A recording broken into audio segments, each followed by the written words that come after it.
I was raising a glass with a two-star general for my 35th birthday when my mother-in-law marched up to our VIP table and slammed divorce papers right next to my filet mignon. My husband stood 3 feet away with his phone camera rolling, waiting for me to break down. Instead, I borrowed the general's pen signed on the dotted line and delivered a single sentence that destroyed their entire empire. They thought they were throwing me out on the street. They had no idea I held the keys to their destruction. The annual Army Cyber Command Gala in Washington, D.C. was supposed to be a night of triumph. I was wearing a floor-length emerald gown, surrounded by high-ranking military officials and the brilliant men and women of my intelligence unit. We were celebrating the successful closure of a massive cybersecurity initiative I had directed. The crystal chandeliers cast a warm glow over the ballroom, and the low hum of jazz and clinking glasses filled the space. General Davis stood at the head of our table raising his glass to propose a toast to my leadership. That was the exact moment Vivian decided to make her entrance. My mother-in-law wore a sequined silver dress that was far too flashy for a military formal. The heavy clicking of her heels on the polished marble floor cut right through the general's speech. She marched directly up to my seat, her face twisted into that familiar expression of aristocratic disdain. Vivian had always prided herself on coming from old money, a self-proclaimed pillar of the black elite who believed her family legacy was royalty. To her, I was just a stray. Without a word of greeting, she threw a thick manila folder onto the table. It landed with a loud smack right next to my plate, knocking over my water glass. The icy liquid spilled across the white linen tablecloth, but I did not even flinch. I just looked up at her, maintaining absolute stillness. Terrence is finally freeing himself from this low-class burden, Vivian announced, her voice projecting loudly enough for the surrounding tables to hear. We tried our best to elevate you, Jada. We really did. We gave you our respectable name. We tried to teach you how to behave in polite society, but you simply cannot wash the foster care out of a girl from the streets. You are an embarrassment to our family, and my son is done dragging you along. I shifted my gaze past Vivian. Terrence, my husband of 5 years, was standing just a few feet away. He had his smartphone raised, the camera lens pointed squarely at my face. A smug, arrogant smile played on his lips. He was recording the entire ordeal, clearly expecting me to burst into tears, to cause a scene, to beg for my marriage in front of my colleagues. He wanted a viral moment for his family group chat, a final humiliation to put me in my place. Standing right beside Terrence was Jessica, his brother's wife. Jessica was a white woman who had married into the family and quickly adopted all of Vivian's snobbery. She took a slow sip from her champagne flute and let out a sharp, cruel laugh. You should probably use those street smarts of yours to figure out where you are going to sleep tonight, Jada, Jessica sneered. I am sure you can find a nice warm grate over a subway vent. Or maybe one of your old group homes has a spare cot. The disrespect was palpable. Around my table, the military officers were not looking at me with pity. They were looking at my in-laws with absolute fury. Captain Jenkins, a combat veteran who served on my intelligence team, pushed his chair back roughly, the legs scraping loudly against the floor. He stood up, his jaw tight, ready to physically remove Terrence and Vivian from the room. Vivian noticed the movement and immediately puffed out her chest, pointing a manicured finger at the captain. Do not even think about stepping to me, soldier, Vivian snapped. Do you have any idea who my son is? Terrence moves millions in freight for the Department of Defense. We hold federal logistics contracts that pay your salary. You work for us, so I suggest you sit back down before I have your commanding officer strip you of your rank. General Davis, who had remained silent, simply lowered his glass and looked at me. He did not look angry. He looked observant. He knew me well enough to know I never required anyone else to fight my battles. I raised my hand, giving a subtle gesture to Captain Jenkins. The captain held his ground for a second longer, before giving a sharp nod and slowly lowering himself back into his seat. I turned my attention to the manila folder. I picked it up, opening the cover with deliberate slowness. Inside were heavily drafted divorce documents. I scanned the pages, my eyes moving rapidly over the legal jargon. My background in cyber intelligence meant I spent my days analyzing massive datasets and searching for structural flaws. Reading a petty legal threat was child's play. I flipped to the second page and stopped, letting out a soft, genuine chuckle. The sound echoed in the quiet tension of the room, causing Terrence's smug smile to falter slightly. If you are going to blindside your wife with divorce papers at a military gala, Terrence, I said, my voice perfectly calm and carrying across the silence, you should really review the documents your lawyer drafts. You are demanding $40,000 a month in spousal support because you claim I am the primary breadwinner, but your attorney misspelled indemnification in Section 4. It makes the entire asset protection clause legally ambiguous. Terrence lowered his phone just a fraction, his brow furrowing in confusion. Vivian scoffed, crossing her arms tightly over her sequined chest. Do not try to sound smart, Vivian spat. Just sign the papers and leave. You have absolutely nothing to your name. Everything you have belongs to my son. I did not argue. I turned to General Davis, who was seated to my right. General, I said, keeping my tone conversational as if asking for the time. May I borrow your pen? General Davis reached into the breast pocket of his dress uniform and retrieved a heavy gold-plated fountain pen. He handed it to me without a word, his eyes locked on Terrence. I uncapped the pen, smoothed out the signature page on the tablecloth, and signed my name with fluid, elegant strokes. I did not hesitate. I did not shed a single tear. I flipped to the second signature line and signed that one too. I capped the pen, handed it back to the general, and slid the folder across the table toward Vivian. There, I said. I am officially no longer legally bound to your son. Terrence smirked, raising his phone higher again, thinking he had won. He thought he had broken me into submission. He thought my quiet compliance was defeat. I pushed my chair back and stood up. I smoothed the emerald fabric of my gown, making sure my posture was flawless. I picked up my crystal water glass and tapped it lightly with my fingernail, ringing a clear, bright note into the heavy air of the ballroom. Since my signature is now on those documents, I announced, my voice ringing out with absolute clarity, I am no longer legally considered your spouse, Terrence, which means spousal privilege no longer applies to any of our shared communications or financial disclosures. Terrence's phone drooped entirely now, the camera pointing uselessly at the floor. What are you talking about? He demanded, his voice losing all its previous bravado. I smiled, a cold, calculating smile that I usually reserved for hostile interrogations. I am talking about your logistics company, Terrence. I am talking about the federal investigation into how you have been defrauding the Department of Defense by inflating freight charges and fabricating ghost shipments. My legal status as your wife created a conflict of interest for the auditors. But since you just handed me a signed declaration of our separation in front of 24 military witnesses, that conflict is officially severed. The federal indictment can proceed unhindered starting Monday morning. The color drained from Terrence's face completely. His hand went slack, and his expensive smartphone slipped from his grip, hitting the marble floor with a sharp crack. The screen shattered, sending fragments of glass scattering across the polished stone. Vivian's jaw literally dropped. The arrogant sneer vanished, replaced by a look of sheer, unadulterated panic. What investigation? She gasped, her voice shrill and trembling. Terrence, what is she talking about? Terrence could not answer. He was staring at me as if he were looking at a ghost. He finally realized that the woman he thought he was discarding was actually the only thing keeping him out of federal prison. Jessica, who had been laughing just moments ago, took a stumbling step backward, spilling her champagne down the front of her own dress. I turned my attention to the hotel security detail stationed near the entrance of the VIP section. I raised my hand and gave them a sharp nod. Gentlemen, I called out, pointing directly at my former family. These individuals are not on the guest list, and they are disturbing a private corporate event. As the person whose company account paid for the rental of this entire ballroom, I want them escorted off the premises immediately. The security guards did not hesitate. They moved in swiftly, their expressions stern. Terrence tried to speak, tried to step toward me, but a guard placed a firm hand on his chest. Ma'am, sir, the lead guard said, gesturing toward the exit. You need to leave right now. You cannot do this! Vivian shrieked, struggling as a guard directed her away.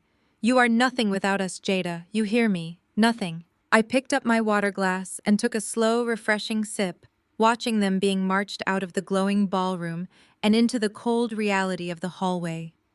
They thought they were serving me the ultimate humiliation. They had absolutely no idea they had just handed me the keys to their complete destruction. For my 35th birthday, My mother-in-law decided the ultimate gift would be serving me divorce papers in the middle of a military gala. She marched right up to the VIP table, while my husband filmed the entire spectacle waiting for me to break down and beg for my marriage. Instead, I calmly borrowed a two-star general's pen signed on the dotted line and delivered a single sentence that completely destroyed their corrupt corporate empire. They thought they were throwing me out on the street, but they had absolutely no idea I held the keys to their federal indictment. The annual Army Cyber Command Gala in Washington, D.C., was supposed to be a night of triumph. I was wearing a floor-length emerald gown, surrounded by high-ranking military officials and the brilliant men and women of my intelligence unit. We were celebrating the successful closure of a massive cybersecurity initiative I had directed over the past 8 months. The crystal chandeliers cast a warm glow over the ballroom, and the low hum of jazz and clinking glasses filled the elegant space. General Davis stood at the head of our table, raising his glass to propose a toast to my leadership and the dedication of our civilian-military partnership.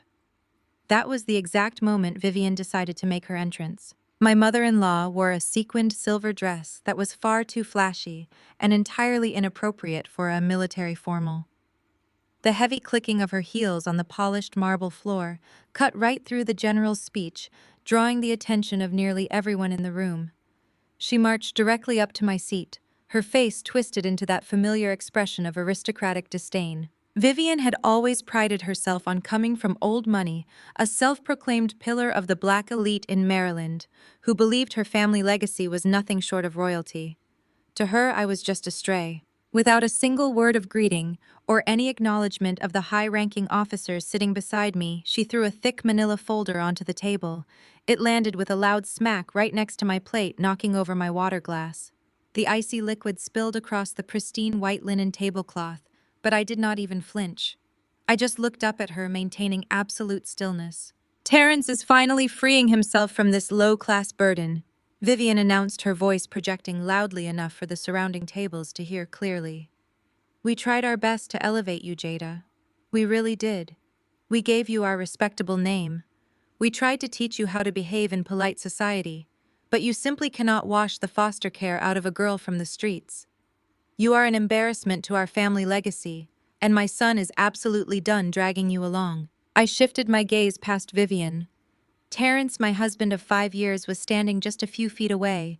He had his smartphone raised high, the camera lens pointed squarely at my face. A smug, arrogant smile played on his lips. He was recording the entire ordeal, clearly expecting me to burst into tears, to cause a massive scene, to beg for my marriage in front of my colleagues and superiors. He wanted a viral moment for his family group chat, a final public humiliation to put me in my place and stroke his fragile ego. Standing right beside Terrence was Jessica, his brother's wife. Jessica was a white woman who had married into the family 2 years ago and quickly adopted all of Vivian's snobbery, using her own privileged background to amplify the family elitism. She took a slow sip from her champagne flute and let out a sharp, cruel laugh that echoed in the quiet ballroom. "You should probably use those street smarts of yours to figure out where you are going to sleep tonight, Jada." Jessica sneered, her voice dripping with condescension. "I am sure you can find a nice warm grate over a subway vent somewhere downtown. Or maybe one of your old group homes has a spare cot in the basement for you." The disrespect was palpable, and the air in the room grew instantly heavy. Around my table, the military officers were not looking at me with pity. They were looking at my in-laws with absolute, unadulterated fury. Captain Jenkins, a combat veteran who served as my lead intelligence analyst, pushed his chair back roughly, the legs scraping loudly against the hardwood floor. He stood up, his jaw tight, his broad shoulders squared, ready to physically remove Terrence and Vivian from the room for insulting his director. Vivian noticed the movement and immediately puffed out her chest, pointing a manicured finger directly at the captain's face. "Do not even think about stepping to me, soldier." Vivian snapped, her voice laced with venom. "Do you have any idea who my son is? Terrence moves millions in freight for the Department of Defense. We hold federal logistics contracts that essentially pay your salary. You work for us, so I suggest you sit back down and keep your mouth shut before I have your commanding officer strip you of your rank by tomorrow morning." General Davis, who had remained perfectly silent, simply lowered his glass and looked at me. He did not look angry or surprised. He looked observant and steady. He knew me well enough to know I never required anyone else to fight my battles for me. I raised my hand, giving a subtle gesture to Captain Jenkins. The captain held his ground for a second longer, staring daggers at Terence before giving a sharp nod and slowly lowering himself back into his seat, never taking his eyes off the intruders. I turned my attention back to the thick manila folder resting in the spilled water. I picked it up, opening the cover with deliberate slowness. Inside were heavily drafted divorce documents and a list of financial demands. I scanned the pages, my eyes moving rapidly over the legal jargon. My background in cyber intelligence meant I spent my days analyzing massive datasets, tracing encrypted financial networks, and searching for structural flaws in complex systems. Reading a petty legal threat drafted by an overpriced divorce attorney was absolute child's play. I flipped to the second page and stopped, letting out a soft, genuine chuckle. The sound was entirely out of place in the tense silence of the room, causing Terrence's smug smile to falter slightly. His phone camera wavered as doubt began to creep into his posture. "If you are going to blindside your wife with divorce papers at a military gala." "Terrence," I said, keeping my tone conversational and pleasant, as if we were discussing the weather, "you should really review the documents your lawyer drafts before handing them over. You are demanding $40,000 a month in spousal support because you claim I am the primary breadwinner, but your attorney misspelled indemnification in Section 4. It makes the entire asset protection clause legally ambiguous and completely unenforceable in the state of Maryland." Terrence lowered his phone just a fraction, his brow furrowing in deep confusion. Vivian scoffed, crossing her arms tightly over her sequined chest, trying to maintain her posture of dominance. "Do not try to sound smart," Vivian spat, taking a step closer to the table. "Just sign the papers and leave. You have absolutely nothing to your name anyway. Everything you think you have belongs to my son. You came into this family with nothing, and you are leaving with nothing." I did not argue with her delusion. I turned to General Davis, who was seated calmly to my right, watching the scene unfold with military precision. "General," I said, keeping my voice perfectly level, "may I please borrow your pen?" General Davis reached into the breast pocket of his dress uniform and retrieved a heavy gold-plated fountain pen. He handed it to me without a single word, his eyes now locked intensely on Terrence. I uncapped the pen, smoothed out the signature page on the dry side of the tablecloth, and signed my name with fluid, elegant strokes. I did not hesitate for a fraction of a second. I did not shed a single tear or offer a single plea. I flipped to the second signature line, acknowledging the receipt of the documents, and signed that one too. I capped the fountain pen, handed it back to the general with a polite nod, and slid the heavy folder across the table toward Vivian. "There," I said, folding my hands neatly in my lap. "I am officially no longer legally bound to protect your son." Terrence smirked, raising his phone higher again, thinking he had won the encounter. He truly believed he had broken me into submission, right there in front of the people I respected most. He thought my quiet compliance was a public admission of defeat. I pushed my chair back slowly and stood up. I smoothed the emerald fabric of my gown, making sure my posture was completely flawless. I picked up my crystal water glass and tapped it lightly with my fingernail, ringing a clear, bright note into the heavy air of the ballroom. Every conversation in the vicinity had stopped, and dozens of eyes were fixed entirely on our table. "Since my signature is now on those documents, and you have officially filed for separation," I announced, my voice ringing out with absolute clarity, "I am no longer legally considered your spouse, Terrence. Which means spousal privilege no longer applies to any of our shared communications, financial disclosures, or corporate affiliations." Terrence's phone dropped entirely now, the camera pointing uselessly at the floor. "What are you talking about?" he demanded, his voice losing all of its previous bravado and taking on a sharp edge of panic. I smiled, a cold, calculating smile that I usually reserved for hostile targets during high-level interrogations. "I am talking about your logistics company, Terrence. I am talking about the massive federal investigation into how you have been systematically defrauding the Department of Defense by inflating freight charges, fabricating ghost shipments, and forging government invoices for the past 3 years. My legal status as your wife created a massive conflict of interest for the military auditors and prevented me from acting on the intelligence I gathered. But since you just handed me a signed declaration of our separation in front of 24 military witnesses, that conflict is officially severed. The federal indictment can proceed unhindered starting Monday morning. The color drained from Terrence's face, completely leaving him looking pale and sickly under the chandelier lights.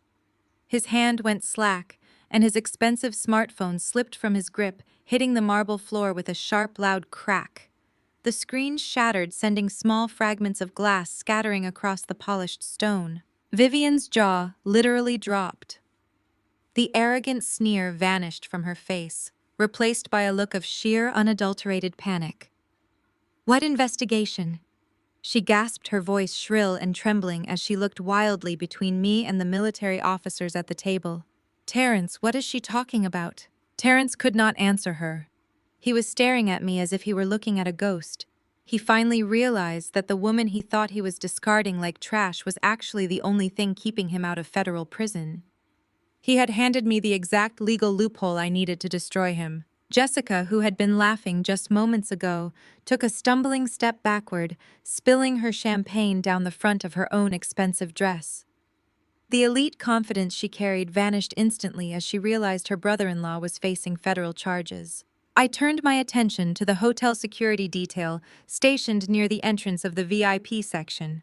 I raised my hand and gave the head of security a sharp, decisive nod. "Gentlemen," I called out, pointing directly at my former family members. "These individuals are not on the guest list, and they are disturbing a private corporate event. As the person whose company account paid for the rental of this entire ballroom, I want them escorted off the premises immediately." The security guards did not hesitate. They moved in swiftly, their expressions stern and uncompromising. Terrence tried to speak, tried to step toward me with his hands raised in a placating gesture, but a heavy-set guard placed a firm hand squarely on his chest, stopping him in his tracks. "Ma'am, sir," the lead guard said, gesturing toward the exit with absolute authority. "You need to leave right now." "You cannot do this!" Vivian shrieked, struggling as a guard directed her away by the elbow. "You are nothing without us, Jada. You hear me? Nothing. You will be begging on the streets." I picked up my water glass and took a slow, refreshing sip, watching them being marched out of the glowing ballroom and into the cold reality of the hallway. They thought they were serving me the ultimate humiliation to put me in my place. They had absolutely no idea they had just handed me the keys to their complete and total destruction. The night was only just beginning, and I had an entire arsenal of consequences waiting for them outside those doors. I stayed at the gala for exactly 1 hour after having my new ex-family escorted off the premises. I did not rush my departure. I sat back down at my VIP table, picked up my fork, and enjoyed the rest of my filet mignon. General Davis offered me a quiet, respectful nod, while Captain Jenkins and the rest of my cyber intelligence unit treated me with the exact same professional deference they always did. We discussed the success of our recent network defense operation.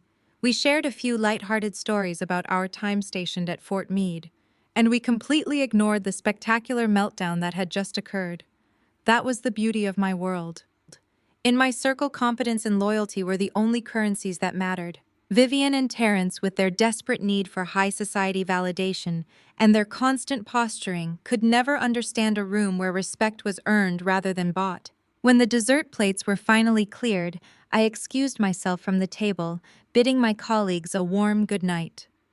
I gathered my clutch, smoothed the heavy emerald fabric of my gown, and made my way out of the grand ballroom. The heavy oak doors closed behind me, muffling the sound of the live jazz band. I walked down the long carpeted corridor toward the main hotel lobby, my heels clicking rhythmically against the floorboards. I was perfectly calm. My heart rate was steady, and my mind was already shifting to the next phase of the operation. I had meticulously planned for the past 6 months. The grand lobby of the Washington, D.C. hotel was expansive and quiet at this late hour. Massive crystal chandeliers hung from the vaulted ceilings, illuminating the polished marble floors and the plush velvet seating areas. Through the towering glass revolving doors at the front entrance, I could see the valet stand where a few luxury black car services were waiting for their clients. I walked purposefully toward the exit, ready to hand my ticket to the valet. I did not make it to the doors. Stepping out from behind a massive marble pillar near the concierge desk, Vivian moved to intercept me. She planted herself squarely in my path, her silver sequined dress catching the light. Her face was flushed with a deeply uncharacteristic shade of red, and her chest heaved with shallow, angry breaths. She stretched her arms out slightly, physically blocking my route to the glass doors. "You are not going anywhere, Jada." Vivian hissed, her voice trembling with a mixture of rage and barely suppressed panic. "You are going to stand right here and you are going to explain what kind of sick, psychotic lie you just told my son in front of those military people." I stopped walking, maintaining a comfortable 2-foot distance from her. I did not tense up. I simply looked down at her. Behind her, Terrence emerged from the shadows of a nearby lounge area. His bow tie was completely undone, hanging loosely around his neck, and he had unfastened the top 2 buttons of his crisp white dress shirt.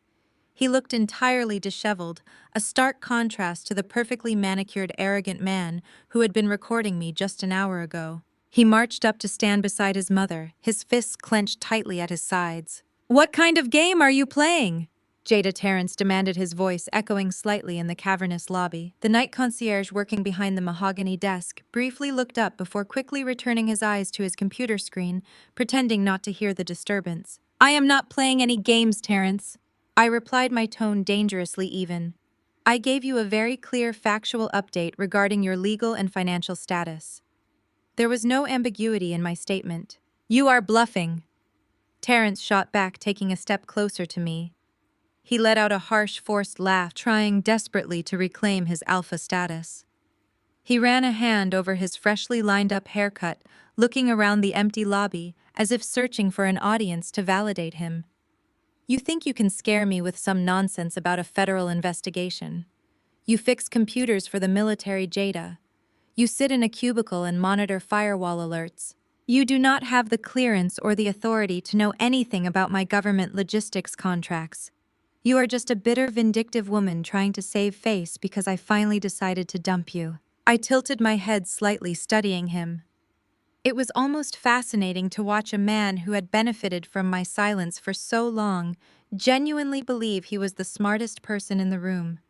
He had spent our entire 5-year marriage underestimating me because my background in the foster care system did not match his elite private school pedigree. He truly believed that a woman who grew up with nothing could never outsmart a man who was handed everything. "You think I fix computers, Terrence?" I asked, my voice dropping an octave, chilling the air between us. "Let us talk about your logistics company. Let us talk about the federal freight contract you secured 3 years ago to transport tactical gear to the naval base in Norfolk." Terrence crossed his arms, defensive but still trying to maintain his smirk. "What about it? I'll build the Department of Defense for 12 dedicated transport trucks over a 6-month period," I said, reciting the data from memory with absolute precision. "You claimed maximum weight capacity on every single invoice, charging the government a premium rate for secure rapid transit. But you did not use 12 trucks, Terrence. You used 3. You routed the rest of the supplies through a commercial civilian shipping lane, completely violating the security protocols of your federal contract. You fabricated the tracking numbers for the other 9 trucks using ghost manifests generated by a shell company you registered in Delaware." The smirk vanished from Terrence's face. His arms dropped slowly to his sides. Vivian looked back and forth between us, her confusion morphing into a deep, terrifying dread. "That is ridiculous," Terrence stammered, his voice suddenly lacking any real conviction. "You cannot prove any of that. You do not have access to my corporate ledgers." "Your corporate ledgers?" I laughed, a short, sharp sound that offered absolutely no warmth. "Terrence, you are remarkably sloppy for a man who thinks he is a criminal mastermind. Let us talk about your business trips. Do you remember the week you told me you had to fly to Miami to secure a new supply chain vendor last October?" Terrence swallowed hard, staring at me with wide eyes. "I did not need access to your corporate ledgers to know you were not in Miami." I continued, stepping slightly closer to him, forcing him to hold his ground. "My cyber intelligence background means I understand digital footprints. I tracked the IP address of your supposedly secure work laptop. You were not in Miami negotiating supply chains. You were at a luxury resort in the Bahamas with a 23-year-old bottle service girl. And you paid for that entire week-long excursion using a corporate credit card linked to a Cayman Islands offshore account. An account you funded by skimming $3.2 million from the overcharged military transport invoices. How do you know that? Terrence whispered, the color completely draining from his face. He looked physically ill. You hacked me. You broke into my private devices. That is a federal crime, Jada. I will have you arrested. I shook my head slowly, savoring the absolute destruction of his confidence. I did not have to hack anything, Terrence. You brought your work laptop into my house. You connected it to our home wireless network. As the primary account holder and a federal cybersecurity director, I have full legal jurisdiction to monitor all traffic on my own residential network for security vulnerabilities. Your encrypted files were basically an open children's book to me. I watched you transfer stolen government funds while you sat on my living room sofa drinking the coffee I brewed for you.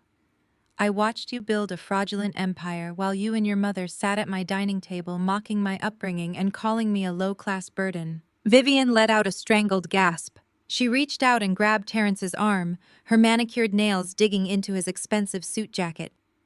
Terrence, tell me she is lying. Vivian pleaded, her voice shrill and desperate. Tell me you did not mess with government money, Terrence. Terrence could not look at his mother. He could only stare at me, his chest rising and falling in rapid, panicked breaths. He finally understood the magnitude of his mistake. He had spent years mistreating a woman who held his entire life in the palm of her hand. I knew about the fraud for 2 years, Terrence. I said, my voice dropping to a harsh whisper. But because we were married, spousal privilege meant I could not be compelled to testify against you, and my proximity to you created a massive conflict of interest for the Defense Contract Audit Agency. I could not hand over the evidence without risking my own security clearance due to our legal entanglement. I was trapped holding your dirty secrets. I paused, letting the weight of my next words settle over them like a concrete block. But tonight, I continued, gesturing toward the ballroom doors. You decided to hand me a signed divorce petition. You legally severed our marital bond. You removed my conflict of interest. You gave me the exact legal clearance I needed to hand every single packet of data, every offshore routing number, and every ghost manifest directly to the federal prosecutors. Vivian let out a low, agonizing moan and stumbled backward, bracing herself against the marble pillar to keep from collapsing onto the lobby floor. The reality of her beloved son facing federal prison was finally breaking through her delusions of grandeur. You set me up, Terrence accused, his voice trembling with a mixture of fear and absolute disbelief. I did not set you up, Terrence, I replied, my tone brimming with cold finality. I simply stopped protecting you from your own stupidity. Now, if you will excuse me, my valet is waiting. I took a single step toward the revolving glass doors, ready to leave the suffocating air of the lobby behind me. I had delivered my message, and I had absolutely no interest in watching Terrence hyperventilate while Vivian clutched her pearls.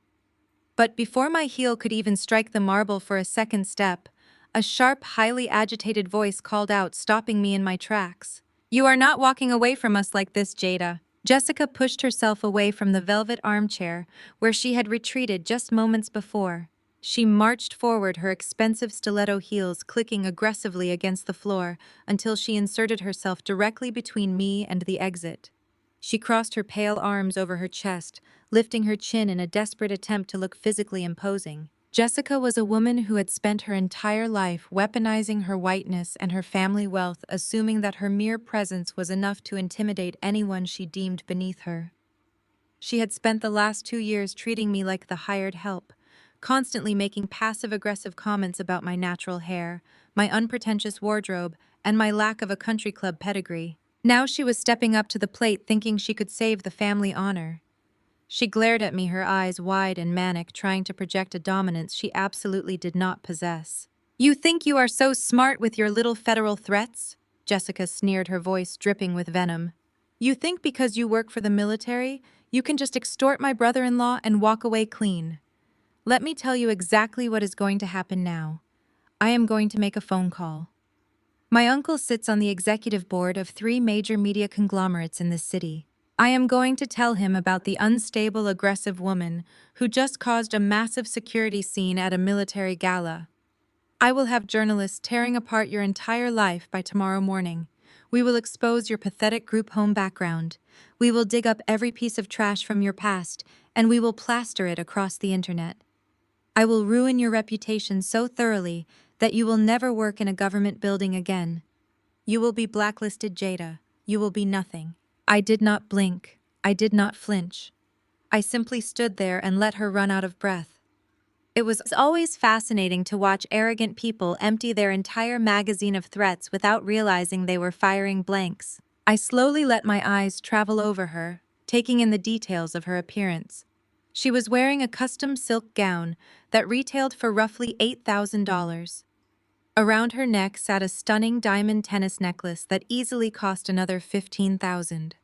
She looked every inch the wealthy elite socialite she claimed to be. "Are you quite finished, Jessica?" I asked, my voice remaining perfectly level. She scoffed, tossing her blonde hair over her shoulder. "I have not even started on you. You messed with the wrong family tonight. We have old money, Jada. We have power you cannot even begin to comprehend. We will bury you in legal fees until you are begging us for a settlement." I let out a soft, tired sigh.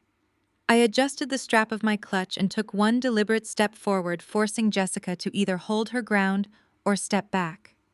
She held her ground, but her eyes betrayed a sudden flash of uncertainty. "Old money." I repeated the phrase, tasting like ash. "That is a fascinating term, Jessica. Let us talk about your old money. Let us talk about the prestigious media empire your family supposedly controls. Because from what my intelligence analysts gathered, your father made a series of catastrophic investments in commercial real estate right before the market took a massive dive. He leveraged the entirety of your family trust fund to cover his margin calls, and he lost every single penny of it." Jessica's jaw tightened, and a sudden, unnatural stillness came over her.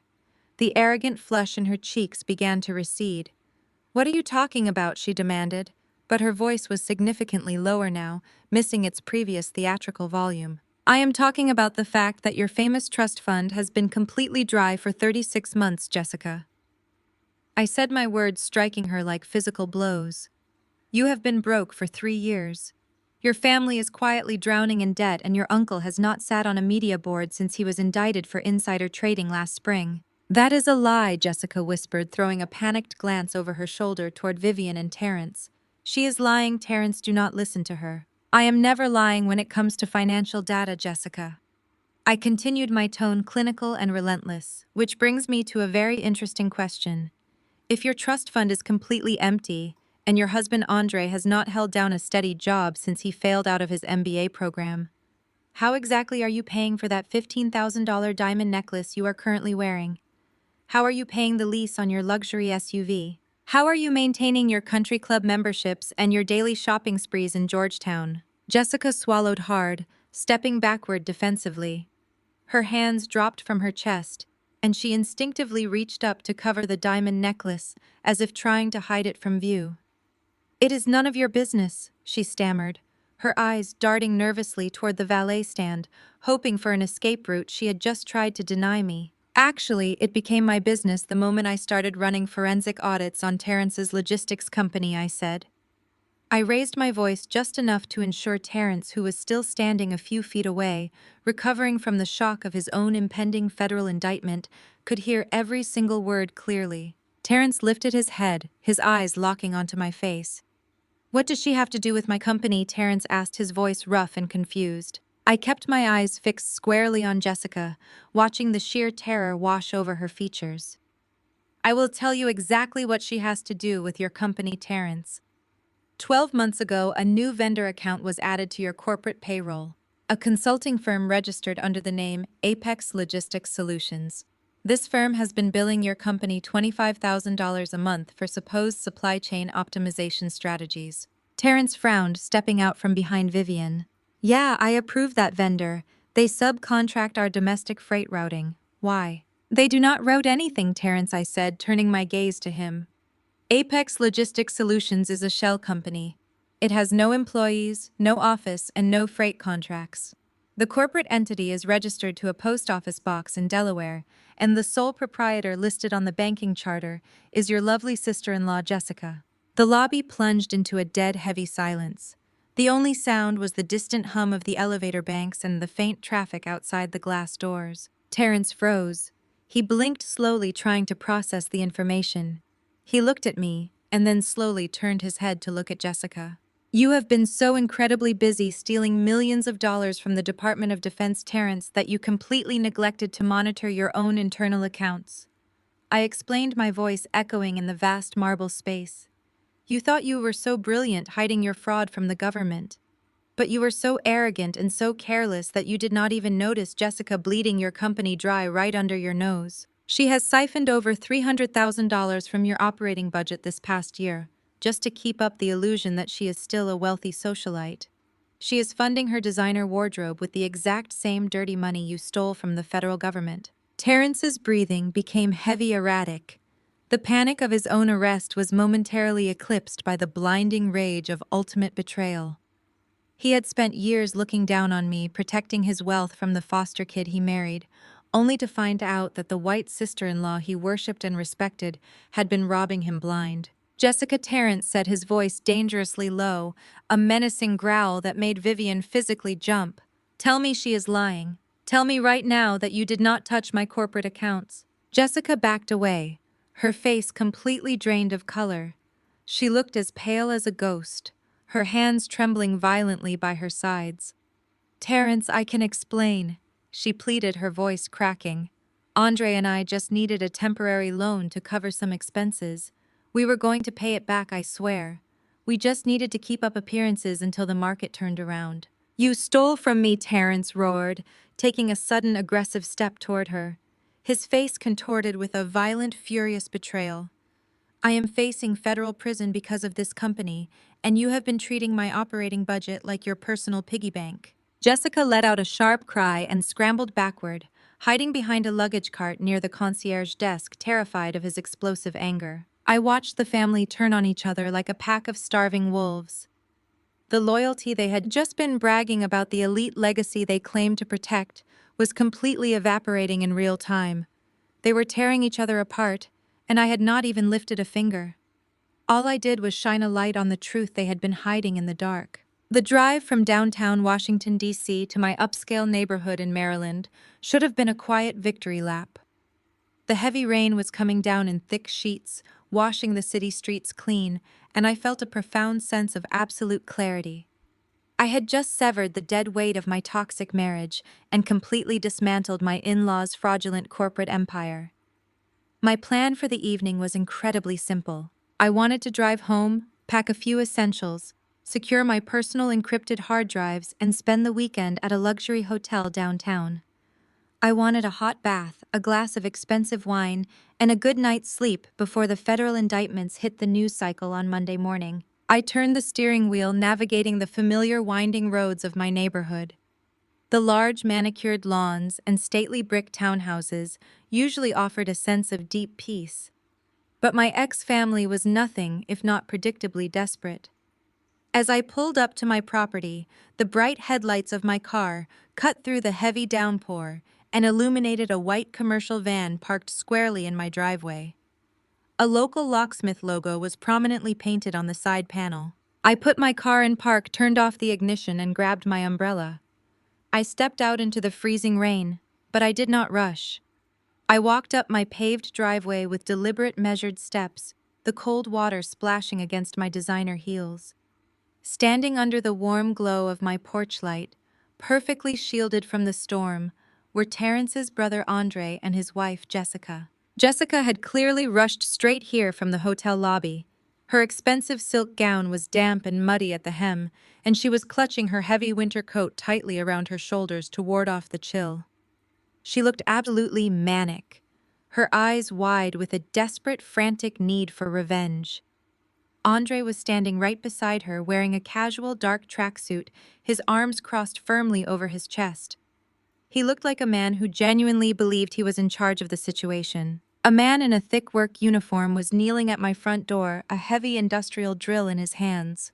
He was actively destroying the deadbolt on my custom mahogany door, sending small metal shavings scattering across the welcome mat. "Excuse me," I said, my voice projecting clearly over the sound of the rain hitting the pavement.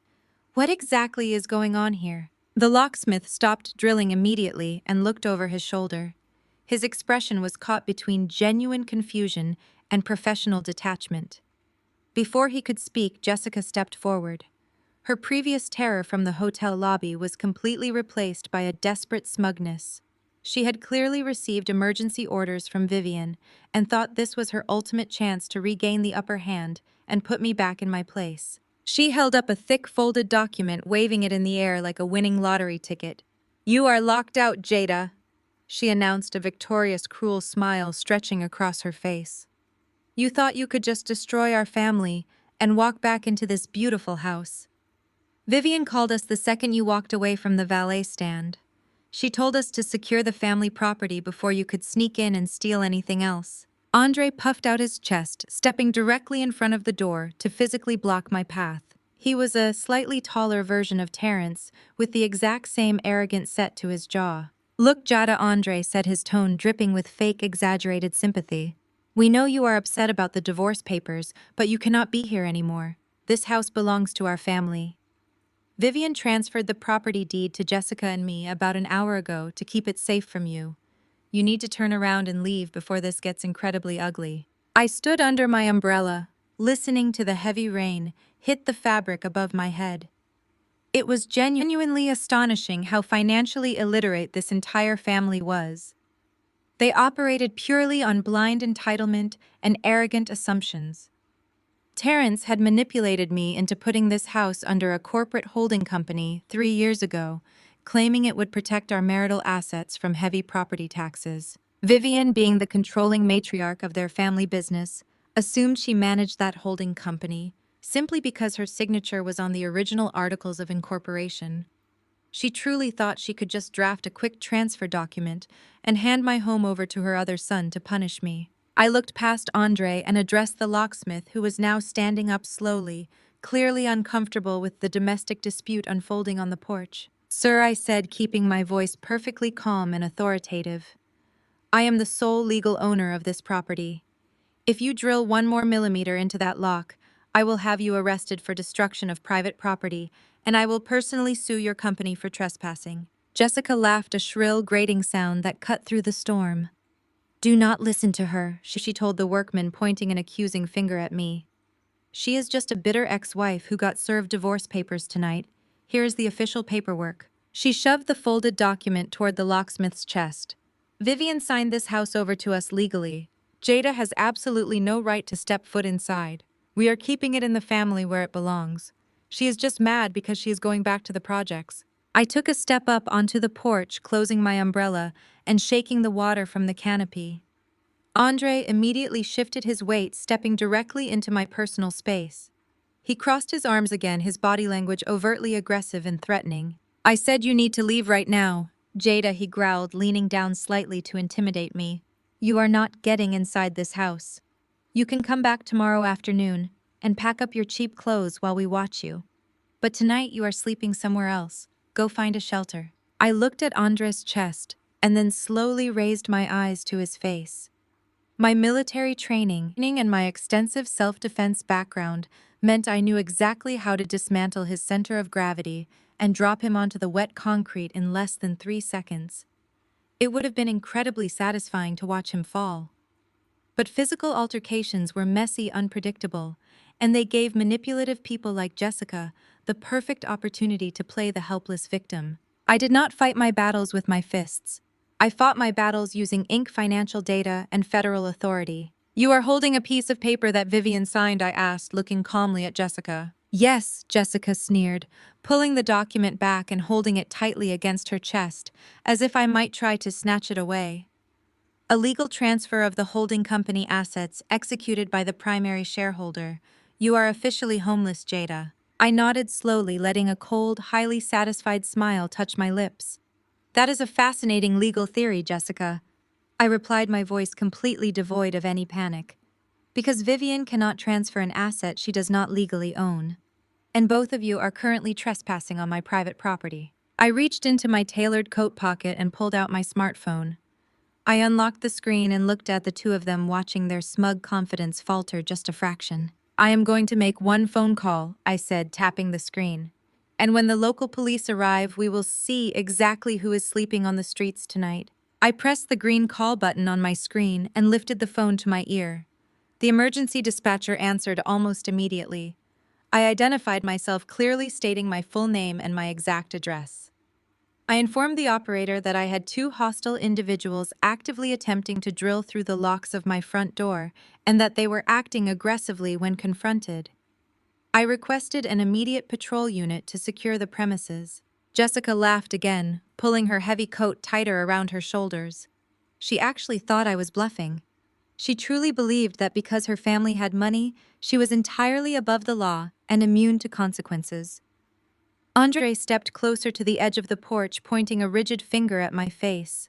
He told me I was making a massive mistake and that the police would arrest me for disturbing the peace the moment they arrived. I did not engage with his empty posturing. I simply stood under my umbrella, listening to the steady, heavy rhythm of the freezing rain hitting the pavement, and waited. It only took 7 minutes for the flashing red and blue lights of two patrol cruisers to cut through the dark, stormy street. The vehicles pulled up right behind my parked car, effectively blocking the driveway and trapping the commercial locksmith van.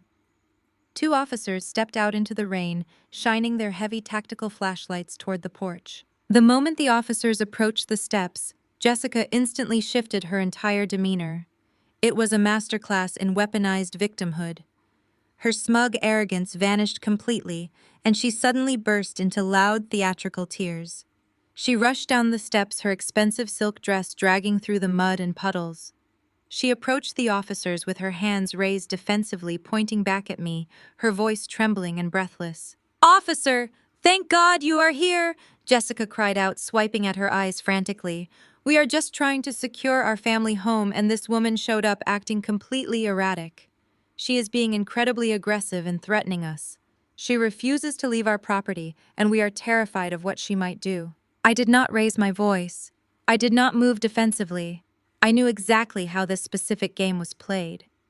If I showed even a fraction of the anger they expected from an African American woman in this situation, they would eagerly use it against me to justify their narrative. I simply closed my umbrella, stepped down from the covered porch, and approached the senior officer with measured, confident strides. I handed him my Maryland driver's license, which clearly listed the exact address of the townhouse. I explained to the officers that my ex-husband and his family were attempting an illegal eviction using fraudulent documents.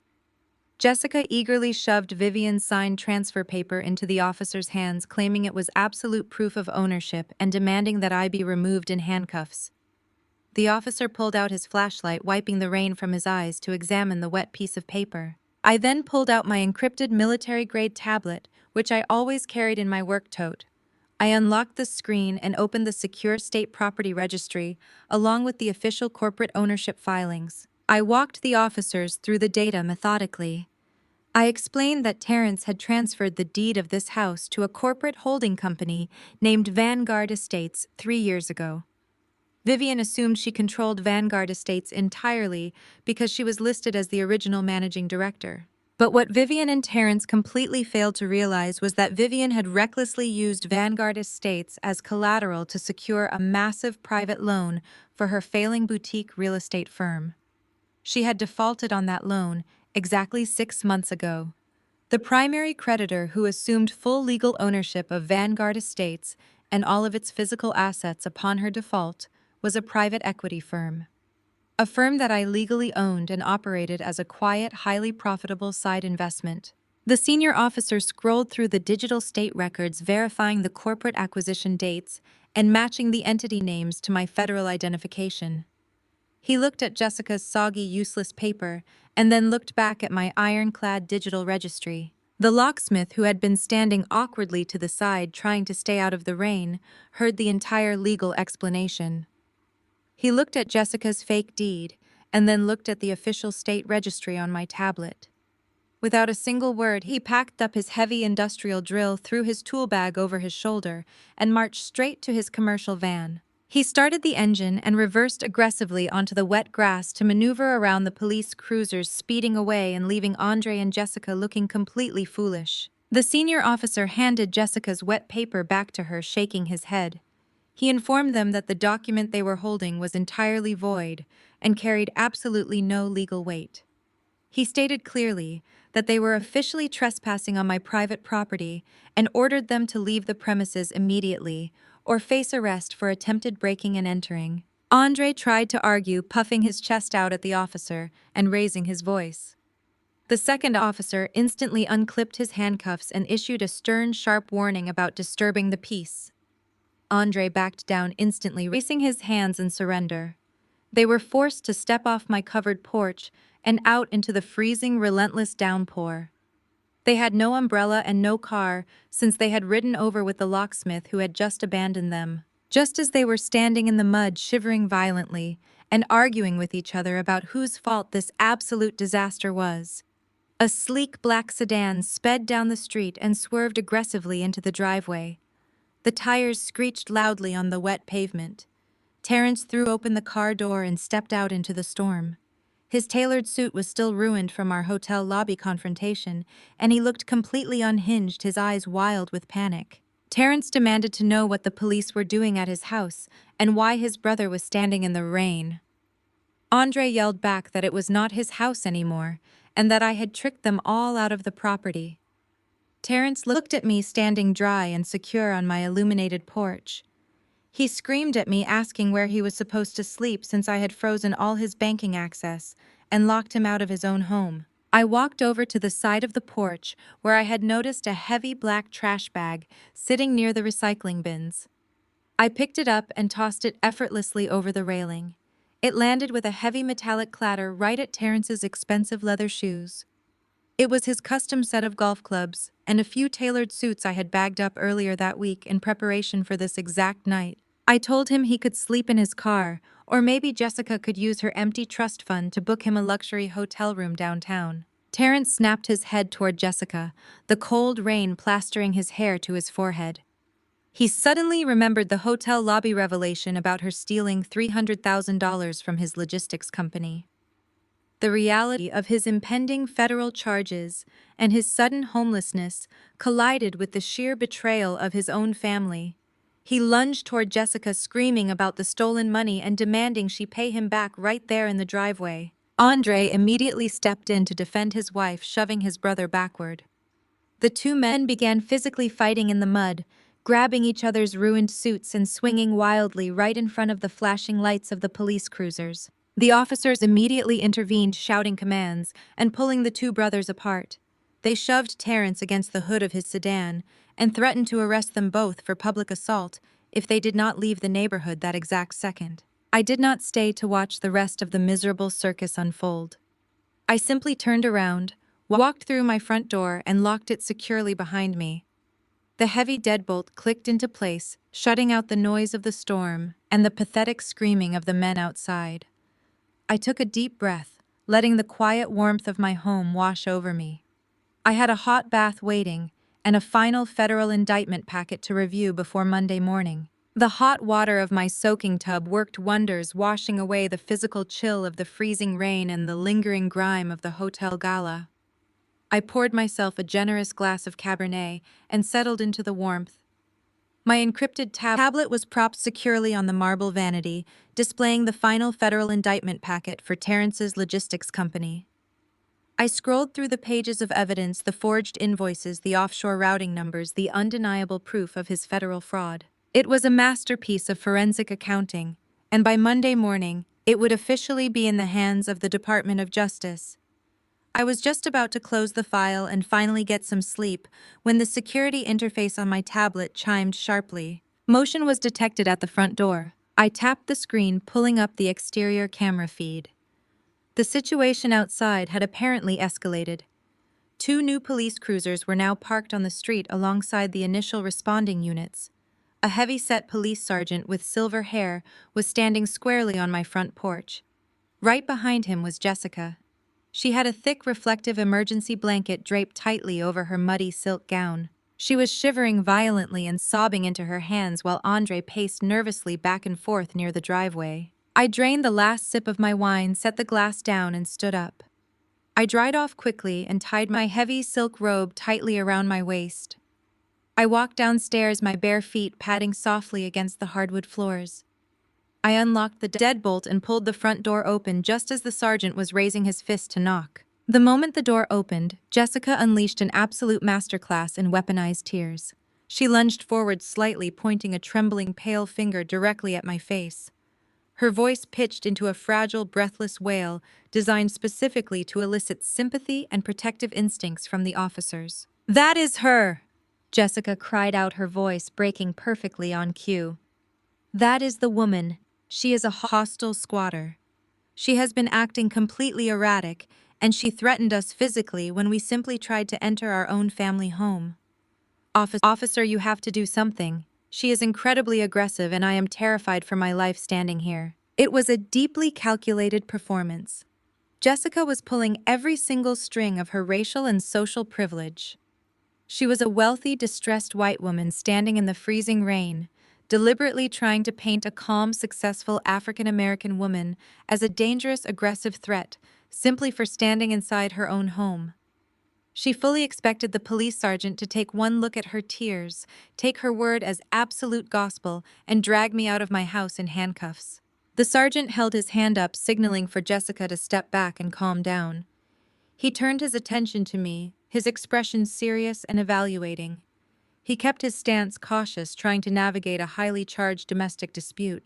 "Ma'am," the sergeant said, his voice projecting professional authority over the sound of the rain. "We received an escalated 911 call from this woman claiming she was assaulted on the porch and that you are illegally occupying her family property. I need to see your identification and any proof of residency you might have immediately." I did not raise my voice. I did not cross my arms or exhibit any defensive body language. I simply stepped aside, opening the door a little wider. "Sergeant," I said, my tone perfectly level and polite. "It is freezing out there and you are getting wet. Please step inside the foyer where it is dry. I have all the documentation you need right here." The sergeant hesitated for a fraction of a second before stepping out of the rain and onto my heavy entryway rug.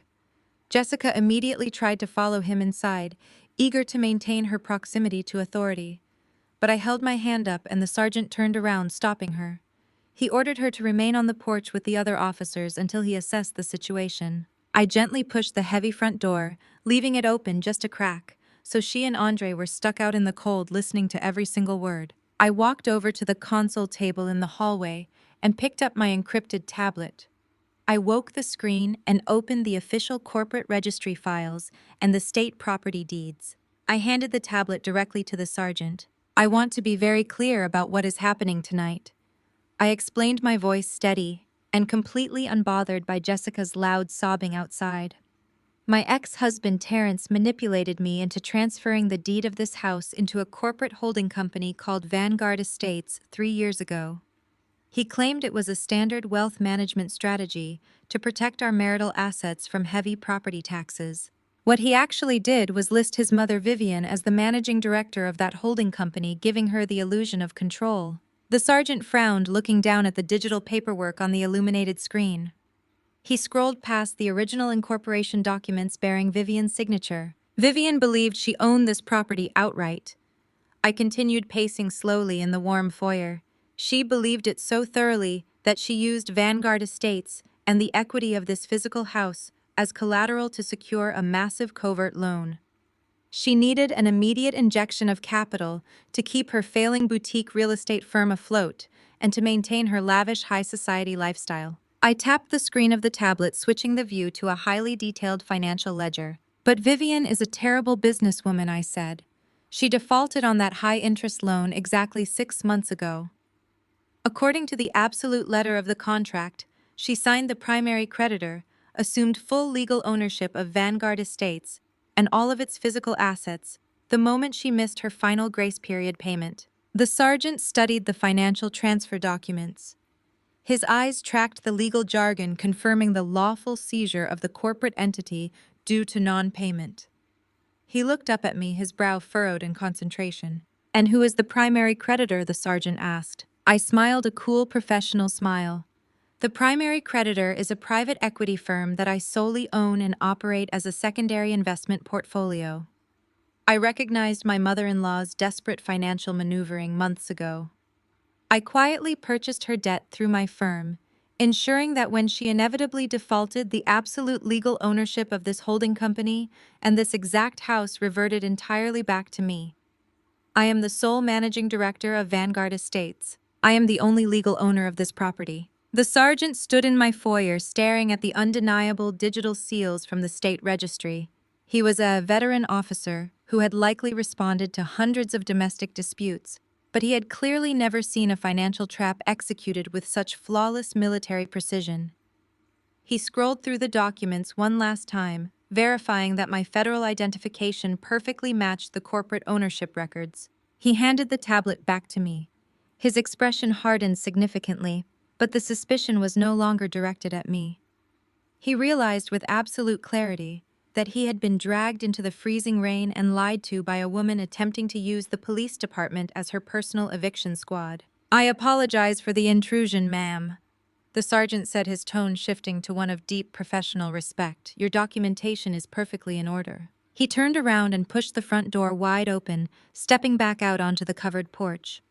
Jessica immediately stepped forward, her hands clasped together, her face twisted into a mask of eager anticipation, expecting him to announce my arrest. Instead, the sergeant looked at her with utter disgust. "Listen to me very carefully," the sergeant warned, his voice booming over the storm. "Filing a false police report is a severe criminal offense. Claiming you were assaulted and utilizing emergency services to dispute a lawful property deed you do not even own is enough to land you in a holding cell tonight." Jessica's mouth fell open. The fake tears completely dried up, replaced by genuine, unadulterated shock. "But Vivian signed the paper," Jessica stammered, pointing weakly at the soggy document she had been waving around all night. "It is our house." The sergeant stepped closer to her, pointing a stern finger toward the driveway. "The homeowner inside has ironclad proof that your mother-in-law forfeited this property 6 months ago due to a defaulted loan. You have absolutely no legal standing here.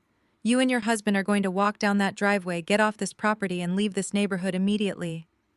If I have to dispatch another unit to this address tonight, you will both be leaving in the back of my cruiser. Do you understand me?" Andre, realizing the severity of the threat, grabbed Jessica's arm, pulling her backward away from the officers. He did not say a single word. He just dragged his wife out from under the protection of the porch and back into the relentless freezing rain. I stood in my warm, brightly lit doorway and watched them go. Jessica stumbled in her ruined heels, her expensive silk gown clinging to her shivering frame covered in mud. She looked back at me one last time, her face contorted with the bitter, agonizing realization that her privilege could not save her, and her threats meant absolutely nothing. I gave her a small, polite wave before closing the heavy wooden door, shutting them out into the cold, dark night where they belonged. I stood in the warm, dry foyer of my townhouse, watching through the narrow glass side panels of my front door as Jessica and Andre were forced out into the freezing rain. The heavy-set police sergeant stood on the edge of the porch, his tactical flashlight illuminating their humiliating retreat. Jessica was shivering violently, her ruined silk gown clinging to her muddy legs, while Andre muttered angrily under his breath. They had completely lost the upper hand, and the realization was visibly crushing them. I was just about to turn around and head upstairs to my soaking tub when a pair of blinding white headlights swept wildly across my front lawn. A sleek black sedan sped down the residential street, slicing through the deep puddles, and swerved aggressively into my driveway. The tires screeched loudly against the wet asphalt, coming to a sudden jerking halt just inches away from the parked police cruisers. I unlocked the deadbolt and pulled my front door wide open, stepping back out onto the threshold. The cold wind immediately bit at the edges of my silk robe, but the absolute satisfaction radiating through my chest kept me perfectly warm. Terrence threw open the driver's side door and stumbled out into the storm. His tailored suit jacket was still stained from the water I had spilled at the military gala, and his tie hung loosely around his neck. He looked completely unhinged. His eyes were wide and frantic, darting from the flashing red and blue police lights to his brother and sister-in-law standing miserably in the rain. "What is going on here?" Terrence shouted, his voice cracking with a mixture of panic and exhausted rage. "Why are the police at my house? Andre, what did you do?" Andre spun around, water dripping from his chin, and pointed a furious finger directly at Terrence. Do not put this on me, Andre yelled back over the sound of the storm. This property. You told us to come here and change the locks to keep Jada out. You completely lied to us, Terrence. Vivian does not own anything. Jada owns the entire corporate holding company. Terrence froze perfectly still in the pouring rain. He blinked rapidly, trying to process the words his brother had just screamed at him. He looked up at me, standing elevated on the illuminated porch with the police sergeant acting as a physical barrier between us. That is impossible, Terrence stammered, shaking his head in deep denial. My mother signed the transfer documents tonight. She is the managing director of Vanguard Estates. I set it up myself 3 years ago. I leaned casually against the doorframe, looking down at the man who had tried to humiliate me just a few hours prior. You set up a tax shelter, Terrence. I called out, my voice projecting with calm, absolute authority. You placed this house in a corporate entity to hide your assets from the federal government. But you grossly overestimated your mother's business acumen. Vivian leveraged Vanguard Estates to secure a private loan for her failing real estate firm. She defaulted on that loan 6 months ago. I purchased her debt through my private equity firm. The moment she missed her final payment, the absolute legal ownership of this holding company and this physical house reverted entirely to me. Terrence stared at me, his mouth opening and closing silently. The sheer magnitude of his miscalculation was finally settling over him. He had handed me divorce papers, thinking he was protecting his wealth and leaving me destitute. Instead, he had severed his spousal privileges, allowing me to submit evidence of his federal fraud, and he was now standing in the driveway of a house he no longer owned with bank accounts. I had completely frozen. You cannot do this to me, Terrence yelled, taking a sudden aggressive step toward the porch. I live here. My clothes are in there. My life is in there. You cannot just lock me out in the middle of the night. The police sergeant instantly placed his hand on his utility belt, stepping forward to block Terrence's path. Sir, you need to stay exactly where you are, the sergeant warned, his voice booming with strict professional authority. I have reviewed the official state property deeds and the corporate registry. The woman standing on this porch is the sole legal owner of this residence. You have absolutely no legal standing to enter these premises. If you take one more step toward this door, I will arrest you for trespassing. Terrence threw his hands up in the air, looking wildly around the driveway. His chest heaved with panicked breaths as the cold rain plastered his hair to his forehead. He realized with absolute crushing certainty that he had absolutely nowhere to go. I reached behind the heavy oak door and grabbed the thick black contractor trash bag I had prepared earlier that week. I lifted it effortlessly and tossed it over the porch railing. It landed on the wet concrete driveway with a loud, metallic clattering sound right at Terrence's expensive leather shoes. I packed your absolute essentials, Terrence, I said, offering him a polite, empty smile. Your custom golf clubs and 3 of your tailored suits. The rest of your belongings will be shipped to a short-term storage facility on Monday morning. I suggest you find somewhere dry to sleep tonight. Terrence stared down at the black trash bag in utter disbelief. He had lost everything in the span of 3 hours. His marriage, his home, his corporate empire, and his mother's wealth were all gone. Desperation completely overtook his pride. He turned away from me and looked desperately at Andre and Jessica, who were already walking toward the passenger side of Andre's parked car. Andre, wait, Terrence pleaded, rushing over to grab his brother's arm. My accounts are frozen. Jada locked my debit cards and my credit lines. I do not have cash for a hotel room tonight.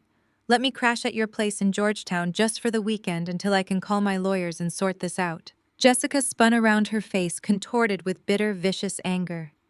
The polite, wealthy facade she had maintained for years was entirely gone. Are you completely out of your mind, Terrence? Jessica shrieked, the freezing rain ruining her carefully applied makeup. You are under federal investigation. Jada just told the entire world that you have been defrauding the Department of Defense. The feds are probably drafting a warrant for your arrest right now. Do you honestly think we are going to let you hide in our apartment and drag our names into your criminal indictment? We want absolutely nothing to do with you. Terrence recoiled as if she had physically slapped him. The rejection from his own family, the elite circle he had prioritized over his marriage, hit him harder than the eviction. Then the memory of the hotel lobby revelation sparked a sudden violent rage in his eyes. You want nothing to do with me, Terrence roared, stepping aggressively into Jessica's personal space. You have been stealing from my corporate accounts for a year. You siphoned $300,000 from my logistics budget to fund your pathetic country club lifestyle because your trust fund ran dry. You owe me that money, Jessica. Give me my money right now so I can get a hotel room. Andre shoved Terrence forcefully in the chest, pushing him away from his wife. Do not talk to her like that, Andre yelled. You brought this entire disaster down on us. You provoked Jada. You handed her the divorce papers. You ruined our family legacy because you could not keep your ego in check. Terrence shoved his brother back, grabbing the collar of Andre's tracksuit. The two brothers instantly erupted into a chaotic physical brawl right there in the muddy driveway.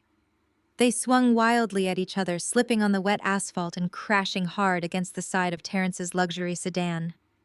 The polished elite image they had spent their entire lives cultivating evaporated, completely replaced by two desperate men fighting in the dirt. The police officers did not hesitate.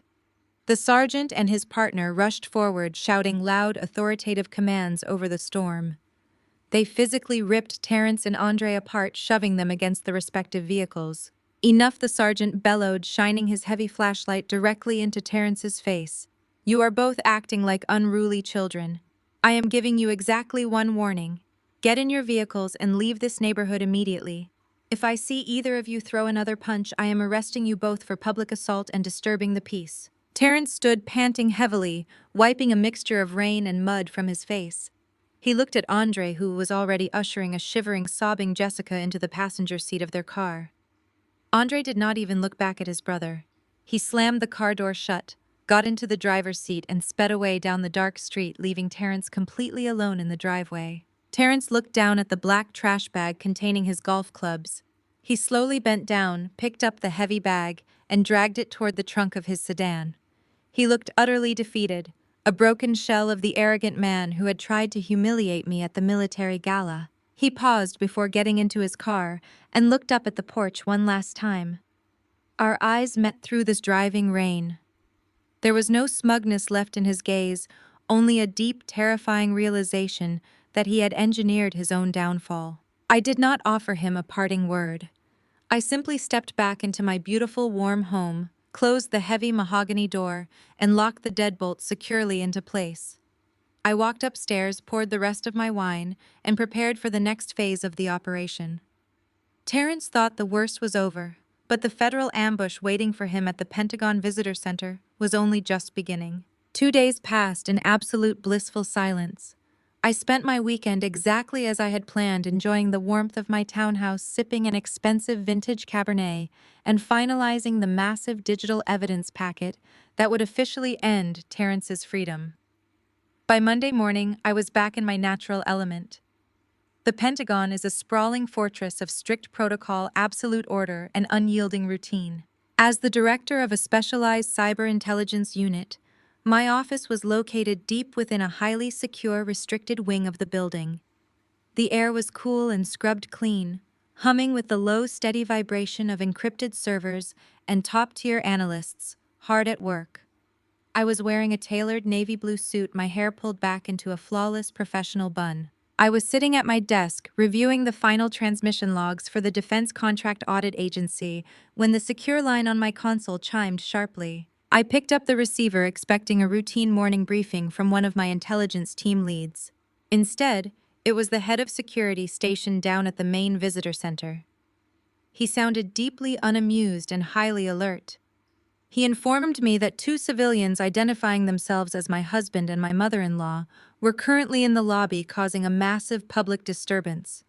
According to the security chief, they were aggressively demanding a direct audience with my commanding officer. They were loudly claiming they needed to file a formal federal complaint against me for severe financial manipulation, domestic abuse, and the illegal use of military resources. I did not panic. I did not feel even a fraction of a spike in my heart rate. This was the exact, desperate counterattack I had anticipated. Terrence had spent the entire weekend locked out of his bank accounts, locked out of his house, and abandoned by his own brother. He was a cornered animal, and cornered animals always lash out with whatever pathetic leverage they think they have left. He genuinely believed that if he came to my place of work and threatened my security clearance, he could intimidate me into backing down. He thought my career was my only lifeline, and that stripping it away would force me to unfreeze his stolen wealth and hand back the keys to the holding company. I thanked the security chief, instructed him not to engage with them, and told him I would be down immediately. I locked my computer terminal, secured my identification badge around my neck, and walked out of my office. The walk down to the main visitor center was a long one, but I used every single step to center myself. I passed military personnel in perfectly pressed uniforms, civilian contractors carrying classified briefs, and high-level government officials discussing global threats. This was a building where international crises were managed daily. The idea that Vivian and Terrence thought their petty high society temper tantrums would hold any weight here was almost profoundly comical. When I finally stepped out of the elevator and approached the expansive security screening area of the visitor center, I spotted them immediately. They were an absolute disaster. Terrence looked exactly like a man who had spent the last 48 hours sleeping in the driver's seat of a luxury sedan, because he absolutely had. His expensive designer suit was incredibly wrinkled, his face was covered in thick dark stubble, and his eyes were bloodshot and darting erratically around the room. He looked nothing like the polished, arrogant CEO who had filmed me with a smug smile at the military gala just 2 days prior. Vivian looked equally unhinged, but she was attempting to compensate for her sheer desperation with aggressive volume. She was wearing an oversized mink coat that looked entirely ridiculous and out of place inside a federal government building, clutching a designer handbag like a weapon. She was standing inches away from a young military police officer, jabbing her manicured finger toward his tactical vest. I could hear her shrill voice echoing across the wide marble floor, disrupting the quiet, disciplined atmosphere of the facility. I walked toward them, my heels clicking evenly against the floor. I did not rush. I maintained the exact same measured pace I used when walking into a high-level tactical briefing. The young military police officer looked deeply relieved when he saw me approaching, clearly exhausted by Vivian's relentless shrieking and entitlement. Vivian spotted me first. The moment her eyes locked onto my navy blue suit, her face contorted with a mixture of bitter hatred and vindictive triumph. She slapped her hand heavily on Terrence's shoulder, pointing aggressively in my direction. Terrence spun around, his posture immediately stiffening as he tried to summon whatever false bravado he still possessed. He crossed his arms over his wrinkled shirt, trying to look physically imposing, but his trembling hands gave him away completely. "There she is!" Vivian shouted, her voice carrying easily across the crowded lobby, causing several passing officers to stop and stare at the commotion. "There is the woman who has been illegally using government resources to terrorize our family and steal our assets." I stopped a comfortable few feet away from them, clasping my hands lightly in front of me. I looked at them with the same detached observation one might use when looking at a spilled cup of coffee. "Good morning, Terrence," I said, my voice perfectly calm and projecting a cool, detached authority. "Good morning, Vivian. I see you found your way to Arlington. To what do I owe the pleasure of this highly disruptive visit?" "Do not play your arrogant little games with me," Jada, Terrence spat, taking a heavy, intimidating step forward. "You thought you could just freeze my bank accounts and steal my mother's property and I would just roll over and take it. You are completely out of your mind. We are here to see your commanding officer right now. We are filing a formal report for financial extortion and domestic abuse. You crossed a line and now you are going to pay for it. You are going to lose everything." Jada, Vivian chimed in, stepping up beside her son with a wicked, desperate sneer. "We are going to tell your military superiors exactly how you hacked into my son's private business files to frame him. We are going to have your high-level security clearance revoked permanently. When the government finds out you are a manipulative thief, you are going to be fired and thrown right back into the gutter where you belong. We are taking away your precious career today." I looked at the two of them, absorbing their pathetic, baseless threats. They were operating on the assumption that my cyber intelligence job was just a standard civilian IT position.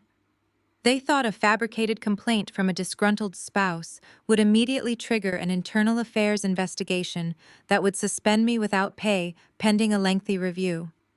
They were actively trying to manufacture a crisis to force me to the negotiating table. They wanted to hold my livelihood hostage in exchange for their frozen bank accounts and the deed to the Maryland townhouse. I did not interrupt them.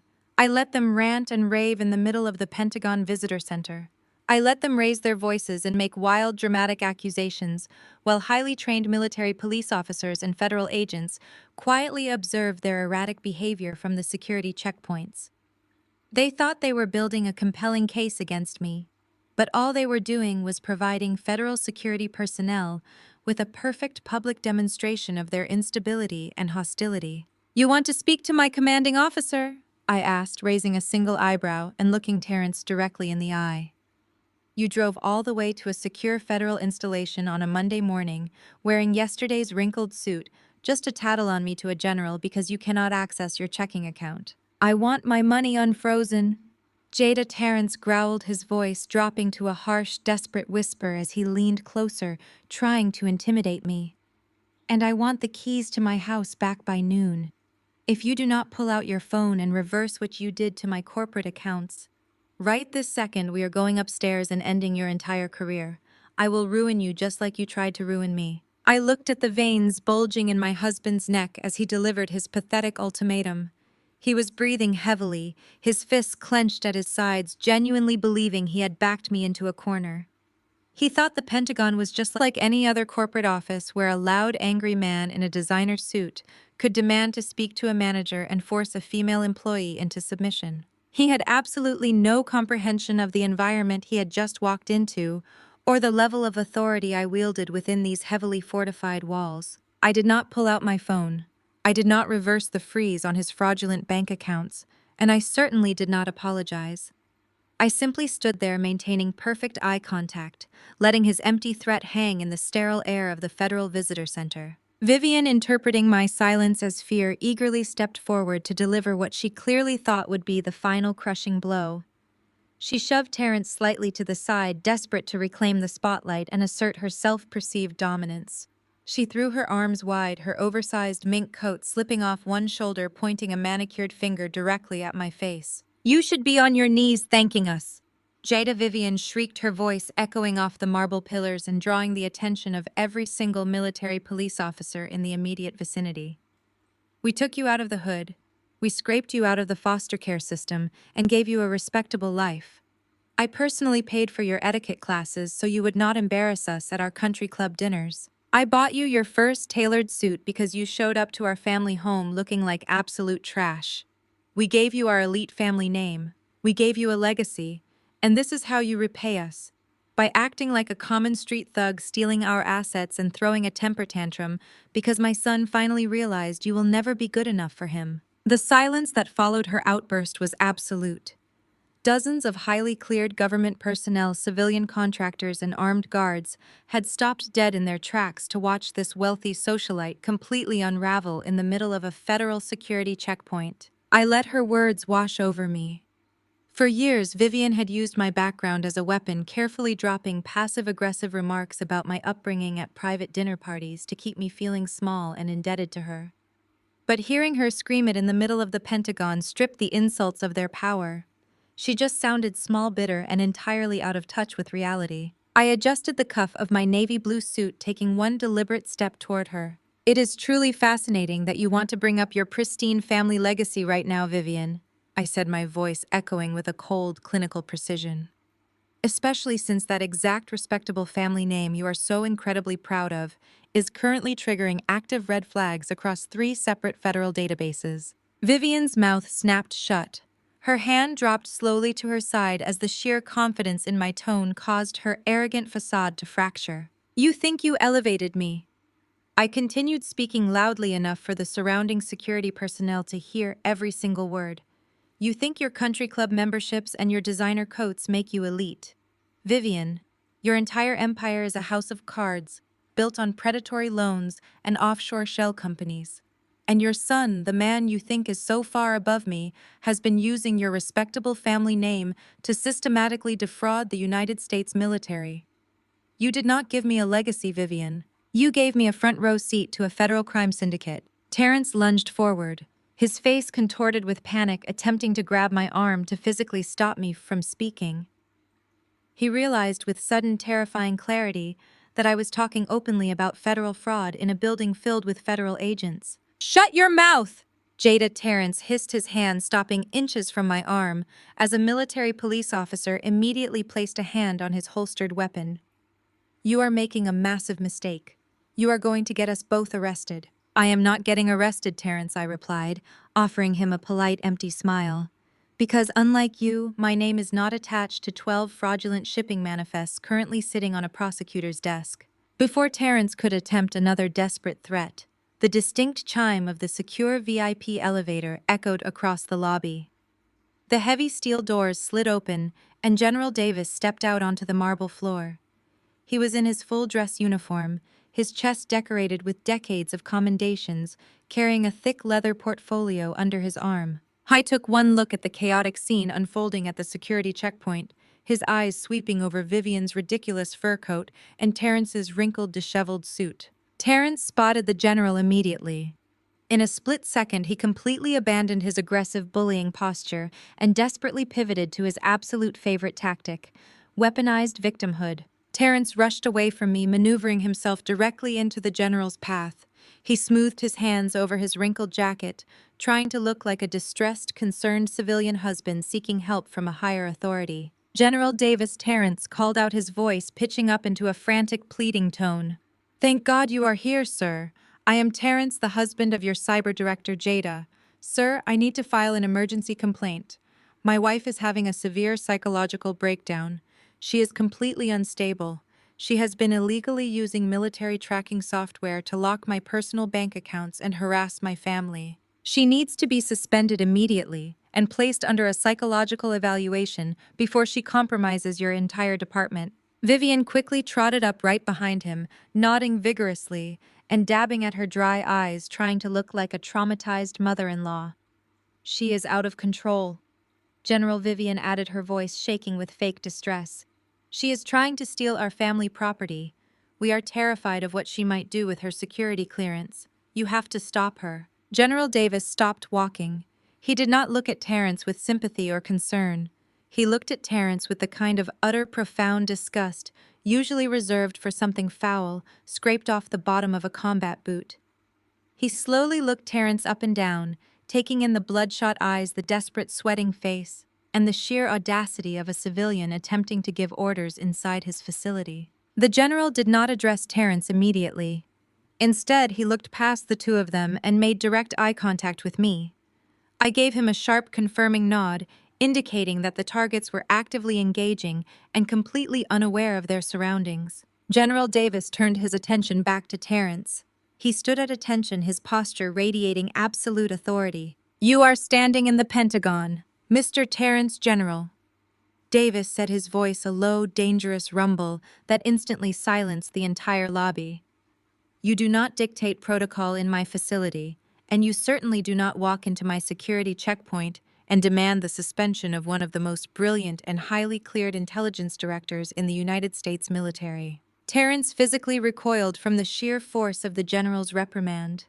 He opened his mouth to argue, to try and spin his web of lies one more time, but the general completely cut him off. "Your wife is not having a psychological breakdown." General Davis continued, stepping closer to Terrence and forcing him to step back. "Your wife has spent the last 8 months working in total secrecy to map one of the most sophisticated domestic fraud networks this department has ever seen.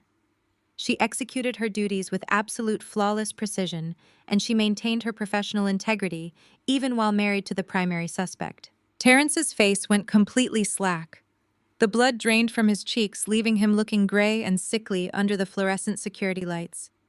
He slowly turned his head to look at me, the devastating reality of his situation finally crushing the last remaining fragments of his ego. "You were investigating me," Terrence whispered, his voice cracking.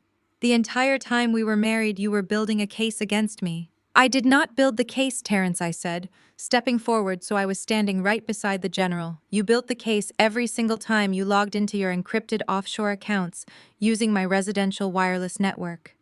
I simply gathered the bricks you laid and handed them to the appropriate authorities the exact moment you severed my spousal conflict of interest by serving me those divorce papers." Vivian let out a strangled gasp, clutching her designer handbag against her chest, as if it could somehow protect her from the federal government. "This is a setup!" Vivian shrieked, pointing a trembling finger at me. You framed my son. I want to speak to a lawyer right now. We are leaving. Vivian grabbed Terrence's arm, attempting to pull him toward the revolving glass doors leading back out to the parking lot. I am afraid you are not going anywhere, General Davis said, his voice echoing with absolute finality. The general raised his hand and gave a sharp, subtle gesture toward the far wall of the visitor center. Two men wearing dark, unassuming suits stepped out from behind a structural column. They had been standing there the entire time, blending perfectly into the background of government contractors and federal employees quietly waiting for my ex-husband to finish digging his own grave. The two federal agents walked briskly across the marble floor, their expressions blank and uncompromising. They bypassed Vivian completely and stepped directly up to Terrence. The lead agent reached into the breast pocket of his suit and pulled out a thick, folded document, handing it directly to my stunned ex-husband. Terrence, the agent said, his voice carrying the heavy weight of federal law enforcement. You are hereby subpoenaed by the Department of Justice regarding the active indictment for defrauding the Department of Defense. We need you to come with us for immediate questioning regarding the manipulation of federal logistics contracts and the laundering of government funds. Terrence stared down at the federal subpoena in his trembling hands. The paper shook violently as he read the official seals and the devastating list of criminal charges.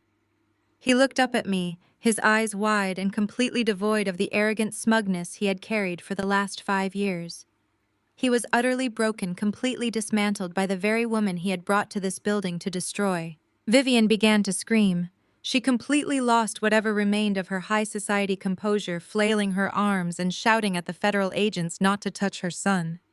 Her expensive mink coat slipped off her shoulders and fell onto the polished marble floor as she grabbed the agent's arm, trying to physically pull him away from Terrence. Mame, the second agent, warned, stepping between Vivian and his partner.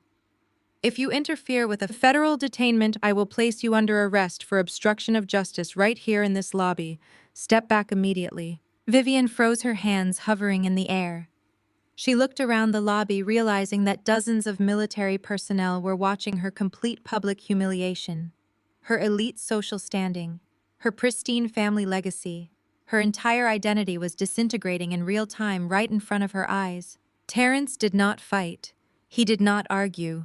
He simply let the agents guide him toward the secure processing rooms located off the main lobby, his head hung low in absolute defeat. I stood beside General Davis and watched them walk away. The air in the lobby felt lighter, cleaner. I picked up Vivian's discarded mink coat from the floor, folded it neatly over the edge of the security desk, and turned to walk back to the elevators. I had a defense contract to finalize and a charity gala to crash next week. The financial guillotine had fallen, but the final checkmate was still to come. I watched the veins bulging in my husband's neck as he delivered his pathetic ultimatum. He was breathing heavily, his fists clenched at his sides, genuinely believing he had backed me into a corner. He thought the Pentagon was just like any other corporate office where a loud, angry man in a designer suit could demand to speak to a manager and force a female employee into submission. He had absolutely no comprehension of the environment he had just walked into, or the level of authority I wielded within these heavily fortified walls. I did not pull out my phone. I did not reverse the freeze on his fraudulent bank accounts, and I certainly did not apologize. I simply stood there, maintaining perfect eye contact, letting his empty threat hang in the sterile air of the Federal Visitor Center. The heavy steel doors of the secure executive elevator directly behind the main security checkpoint slid open with a soft mechanical chime. The sound was subtle, but in a highly monitored facility like this, it immediately drew the attention of the armed guards and perimeter personnel. Stepping out onto the polished marble floor was General Davis. He was in his Class A service uniform. The dark green fabric perfectly pressed the rows of commendations and medals on his chest, catching the bright overhead lights. He moved with the quiet, absolute certainty of a man who commanded thousands of personnel and oversaw multi-billion-dollar cyber warfare budgets. He carried a thick, classified leather portfolio under his left arm, and his face was set in a rigid, unreadable mask of military discipline. Terrence heard the chime and snapped his head toward the elevator banks. He spotted the silver stars on the general's shoulders, and his entire demeanor shifted in a fraction of a second. It was genuinely sickening to watch how quickly he could abandon his aggressive bullying posture and pivot to his absolute favorite manipulation tactic, weaponized victimhood. Hein instantly smoothed his hands down the front of his wrinkled, disheveled suit jacket, trying to wipe away the appearance of a man who had been sleeping in his car for 2 days. He altered his facial expression, widening his bloodshot eyes to project the image of a deeply distressed, highly concerned civilian husband desperately seeking help from a higher authority. General Davis. Terrence called out, his voice pitching up into a frantic, pleading tone that echoed across the wide lobby. He rushed away from me, maneuvering himself directly into the general's path, intentionally blocking the senior officer's route to the main exit. "Thank God you are here, sir." General Davis stopped walking. He did not step back, but he shifted his weight slightly, his eyes locking onto Terrence with the sharp, calculating gaze of a predator assessing a deeply foolish threat. "Sir, I am Terrence, the husband of your cyber director, Jada." Terrence continued speaking rapidly, waving his hands in a frantic gesture toward where I was standing. "Sir, I need to file an emergency federal complaint right now. My wife is having a severe psychological breakdown. She is completely unstable and acting erratically. She has been illegally using classified military tracking software to hack into my personal business files, lock my commercial bank accounts, and violently harass my family. She needs to be suspended immediately and placed under a mandatory psychological evaluation before she compromises your entire department and steals any more of our assets." Vivian, seeing her son take the lead, quickly trotted up right behind him. She nodded vigorously, adjusting her ridiculous oversized mink coat and dabbing at her dry eyes, trying her absolute best to look like a traumatized, terrified mother-in-law. "She is completely out of control." General Vivian added, her voice shaking with fake manufactured distress. "She is trying to steal our family property and ruin my son's legitimate logistics business. We are absolutely terrified of what she might do with her high-level security clearance. You have to stop her before she hurts someone. We demand that you revoke her access badges today." General Davis did not react to their theatrical performance. He did not offer a comforting smile, he did not ask them for further details, and he certainly did not look at them with any degree of sympathy or concern. Instead, he looked at Terrence with the kind of utter, profound disgust usually reserved for something foul scraped off the bottom of a combat boot. He slowly looked Terrence up and down, taking in the heavy dark stubble, the frantic sweating face, and the sheer staggering audacity of a civilian attempting to give orders inside his highly secure facility. The general did not address Terrence immediately. He simply let the man sweat under his silent, penetrating stare for several long, agonizing seconds. Then he looked past the two of them and made direct eye contact with me. I stood my ground, my hands clasped lightly in front of my navy blue suit. I did not show an ounce of fear or defensiveness. I gave the general a sharp, confirming nod, indicating that the hostile targets were actively engaging and completely unaware of their surroundings. General Davis turned his attention back to Terrence. He stood at attention, his posture radiating absolute, unyielding authority. The ambient noise in the lobby seemed to completely drop away, leaving only the heavy tension of the impending collision. "You are standing as a pentagon, Mr. Terrence, General," Davis said, his voice a low, dangerous rumble that instantly silenced the surrounding security checkpoints. "You do not dictate protocol in my facility. You do not interrupt my transit. And you certainly do not walk into my security perimeter and demand the suspension of one of the most brilliant, highly cleared, and heavily vetted intelligence directors in the United States military." Terrence physically recoiled from the sheer force of the general's reprimand. He took a stumbling step backward, his mouth opening and closing like a suffocating fish. I was so accustomed to throwing his money and his elite social status around civilian offices, expecting immediate compliance from management. He was completely unequipped to handle a man who answered directly to the Secretary of Defense. "General, you do not understand." Terrence tried to argue, raising his hands defensively, attempting to spin his web of lies one more time. "I am an honest federal contractor. I move millions in freight for the government. Jada is using her clearance to extort me because we are going through a messy divorce. If you look at her digital footprint, you will see she hacked my accounts. I am the victim here." The general completely cut him off, stepping closer and forcing Terrence to take another retreating step. "I understand perfectly," General Davis countered, his tone striking like a physical blow. I understand that a civilian with no clearance has bypassed the primary visitor screening desk to make baseless defamatory accusations against a federal director. I understand that you are currently causing a massive public disturbance in a restricted zone. And I understand that you are foolish enough to believe your fabricated domestic drama carries any weight in a building dedicated to national security. Your wife operates under the strictest federal oversight, Mr. Terrence. Every keystroke, every digital audit, and every financial freeze she executed was fully sanctioned, documented, and legally approved by the Department of Justice. She did not hack you. She lawfully processed the unencrypted data you carelessly broadcast over a monitored residential network. You are not a victim of a cyber attack. You are a casualty of your own profound ignorance. Vivian let out a sharp, offended gasp, stepping out from behind Terrence to assert her self-perceived dominance. "Excuse me," Vivian snapped, pointing her manicured finger at the general. "You clearly do not know who we are. We are taxpayers. We fund your operations. We have high-level connections in this city, and if you refuse to investigate this unstable woman, I will personally see to it that your superiors hear about your gross negligence. We will have both of your jobs." General Davis slowly turned his head to look at Vivian. He did not raise his voice, but the absolute lethal calm in his demeanor made her instantly drop her pointing finger. "Ma'am," General Davis said, projecting his words with cold, clinical precision, "I highly suggest you lower your voice and step back from me immediately. You are not at a country club luncheon. You are in a federal installation. Making threats against a commanding officer while aiding and abetting a suspect in a federal fraud investigation is an excellent way to leave this building in handcuffs." Vivian's face drained of all color. The arrogant sneer she had worn since she stepped into the lobby vanished completely. She shrank back, pulling her mink coat tightly around her shoulders, suddenly terrified of the man standing in front of her.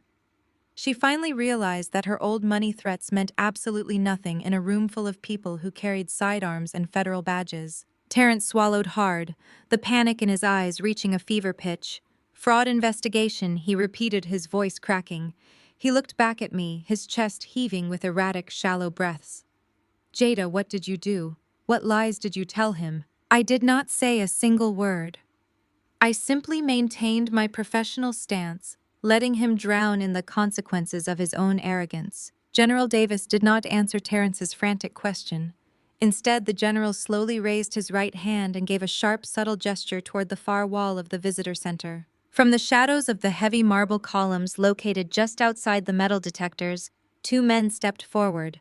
They were not wearing military uniforms. They were wearing dark, unassuming suits with earpieces discreetly tucked behind their ears. They had been standing there the entire time, blending perfectly into the background of government contractors and federal employees waiting patiently for my ex-husband to finish digging his own grave. Terrence spun around, tracking the movement. He watched the two plainclothes federal agents walk briskly across the polished floor, their expressions completely blank and uncompromising. They moved with absolute synchronized purpose, bypassing Vivian entirely and stepping directly up to Terrence. The lead agent reached into the breast pocket of his suit and pulled out a leather badge holder, flipping it open to display a heavy gold federal shield. The shift in power was instantaneous and total. Terrence realized with absolute crushing certainty that he was no longer the aggrieved husband demanding a manager. He was a hostile target surrounded by federal law enforcement in a building he could not escape. He was completely trapped. The taller of the two federal agents stepped forward, his gaze locked intensely onto Terrence. He did not raise his voice, but the absolute unyielding authority in his tone commanded the entire space. "Terrence," he said, stating my ex-husband's full legal name with chilling precision. "I am Special Agent Miller with the Department of Defense Office of Inspector General. You are being formally detained for questioning regarding a multi-million-dollar federal fraud investigation." Terrence looked down at the thick manila envelope the agent suddenly thrust into his hands. It looked remarkably similar to the folder containing the divorce papers he had so arrogantly slammed onto my dinner plate just 2 nights ago. The irony of the moment was practically poetic. Terrence opened his mouth to speak, but no sound came out. His hands were shaking so violently that the heavy envelope slipped from his fingers and hit the polished marble floor with a dull thud. "This is a mistake," Terrence finally choked out, taking a desperate stumbling step backward until his shoulder hit the metal security stanchion. I am a legitimate contractor. I have federal security clearances. Jada, tell them. Tell them this is a massive misunderstanding. We are going through a bad divorce and she is just trying to scare me. I did not move a single muscle to help him. I simply stood beside General Davis and looked at Terrence, letting the absolute dead silence of the room amplify his rising panic. You spent the last 5 years telling everyone in your elite social circle that I was just a low-class burden, Terrence, I said, my voice ringing out clear and steady across the lobby. You let your mother tell her country club friends that I was a simple graphic designer and a low-level IT consultant who was incredibly lucky to be attached to your prestigious family name. You truly believed I sat in a basement cubicle fixing firewall glitches. Terrence stared at me, his chest heaving, his eyes wide with a terrifying, creeping realization. I am the director of cyber intelligence. I continued, taking one slow, deliberate step toward him. My specialized unit does not just protect military networks, Terrence. We actively hunt domestic threats. For the past 8 months, my graphic design and consulting side business was a fully sanctioned operational front. I was personally assigned to run comprehensive forensic accounting audits on federal logistics contractors who were flagged for highly suspicious billing patterns. You were my primary target. Vivian let out a sharp, breathless gasp. She grabbed the edge of the security desk to keep her knees from buckling.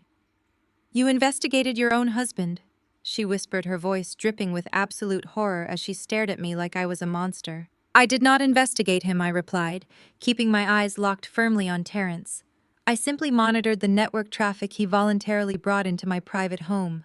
You were so incredibly arrogant, Terrence, that you did not even bother to use a secure virtual private network when you logged into your offshore shell company accounts from my living room couch. You routed stolen government funds through the Cayman Islands while I sat across from you drinking tea. I mapped your entire criminal enterprise down to the very last fraudulent invoice. Then why did you not arrest me? Terrence demanded, his voice cracking with desperate, furious anger. If you knew everything, why did you wait until now? General Davis stepped forward, his presence a heavy, undeniable weight in the conversation. Because of spousal privilege, the general answered, his voice echoing with strict military precision. I nodded, keeping my gaze fixed on my ex-husband. As long as we were legally married, Terrence, any evidence I gathered from our shared residential network could potentially be contested in a federal court. My proximity to you created a massive legal conflict of interest for the Department of Justice. The prosecutors knew you were guilty, but they needed a clean, untainted path to indict you without risking a mistrial based on marital protections. I was legally paralyzed. I paused, letting the absolute devastating weight of my next words settle over him like a concrete block. Until 2 nights ago, I said, my lips curving into a cold, satisfied smile. You were so desperate to humiliate me in public. You wanted to prove your absolute dominance in front of my unit. So you marched up to my VIP table and handed me signed divorce papers while you filmed it on your phone. The exact second I took the general's pen and signed that declaration of separation, you legally severed our marital bond. You completely removed my conflict of interest. You handed the federal prosecutors the exact legal loophole they needed to bypass spousal privilege and seize all of your assets. Terrence looked like the floor had just dropped out from underneath him. He looked down at his trembling hands and then back up at me, his mind finally connecting the dots. The viral moment he had tried to record for his own entertainment had actually been the final nail in his own coffin. He had engineered his own federal indictment simply because he could not control his bloated, fragile ego. You set me up, Terrence whispered, a single tear of pure terror spilling over his lower eyelid. You used our marriage to destroy me. You destroyed yourself, Terrence. I replied, my voice completely devoid of any pity. I just handed the government the receipt. Agent Miller stepped forward, pulling a pair of heavy steel handcuffs from his tactical belt. Sir, you need to come with us right now. We have a secure transport vehicle waiting outside. The sharp metallic click of the handcuffs ratcheting closed around Terrence's wrists broke whatever spell was keeping Vivian standing. She completely lost her mind. The polished, wealthy matriarch who had spent years looking down her nose at me completely disintegrated right there in the Pentagon Visitor Center. You cannot take my son, Vivian screamed, lunging forward and grabbing Agent Miller's suit jacket. Do you know who I am? We have money. We have elite lawyers. I will pay whatever the government wants. Just let him go. Tell them Jada. Tell them you made a mistake. Mame, step back right now. The second federal agent ordered, placing himself firmly and aggressively between Vivian and his partner. If you interfere with a federal detainment, I will place you under arrest for obstruction of justice and assault on a federal officer. Vivian ignored the warning, completely frantic. She turned her wild, desperate eyes to me. Jada, please, she begged, her voice cracking into a pathetic, gut-wrenching sob. Please, you cannot do this. We are family. I took you out of the hood. I gave you my name. I treated you like a daughter. I will give you the townhouse back. I will give you whatever you want. Please do not let them take my boy. I looked at the woman who had spent 5 years treating me like a stray dog. I looked at the oversized mink coat slipping off her shoulders and the expensive designer mascara running down her cheeks in thick, dark lines. There was absolutely nothing elite or respectable about her in this moment. She was just a desperate, miserable fraud watching her entire world burn to the ground. You handed me divorce papers, Vivian. I said, my tone perfectly flat and uncompromising. We are no longer family, and you do not have a townhouse to give me because I already own it. Terrence did not fight as the agents turned him toward the exit. He did not scream or argue or make any more demands. He just kept his head down, his shoulders slumped, completely broken by the absolute realization that he had lost everything. He walked through the revolving glass doors flanked by federal agents stepping out into the cold, bright morning light to face his ruin. Vivian collapsed onto a leather bench in the lobby, burying her face in her hands and sobbing hysterically. The military personnel and civilian contractors who had stopped to watch the commotion slowly returned to their duties, casting disgusted, dismissive glances in her direction. Her pristine high society reputation was officially dead.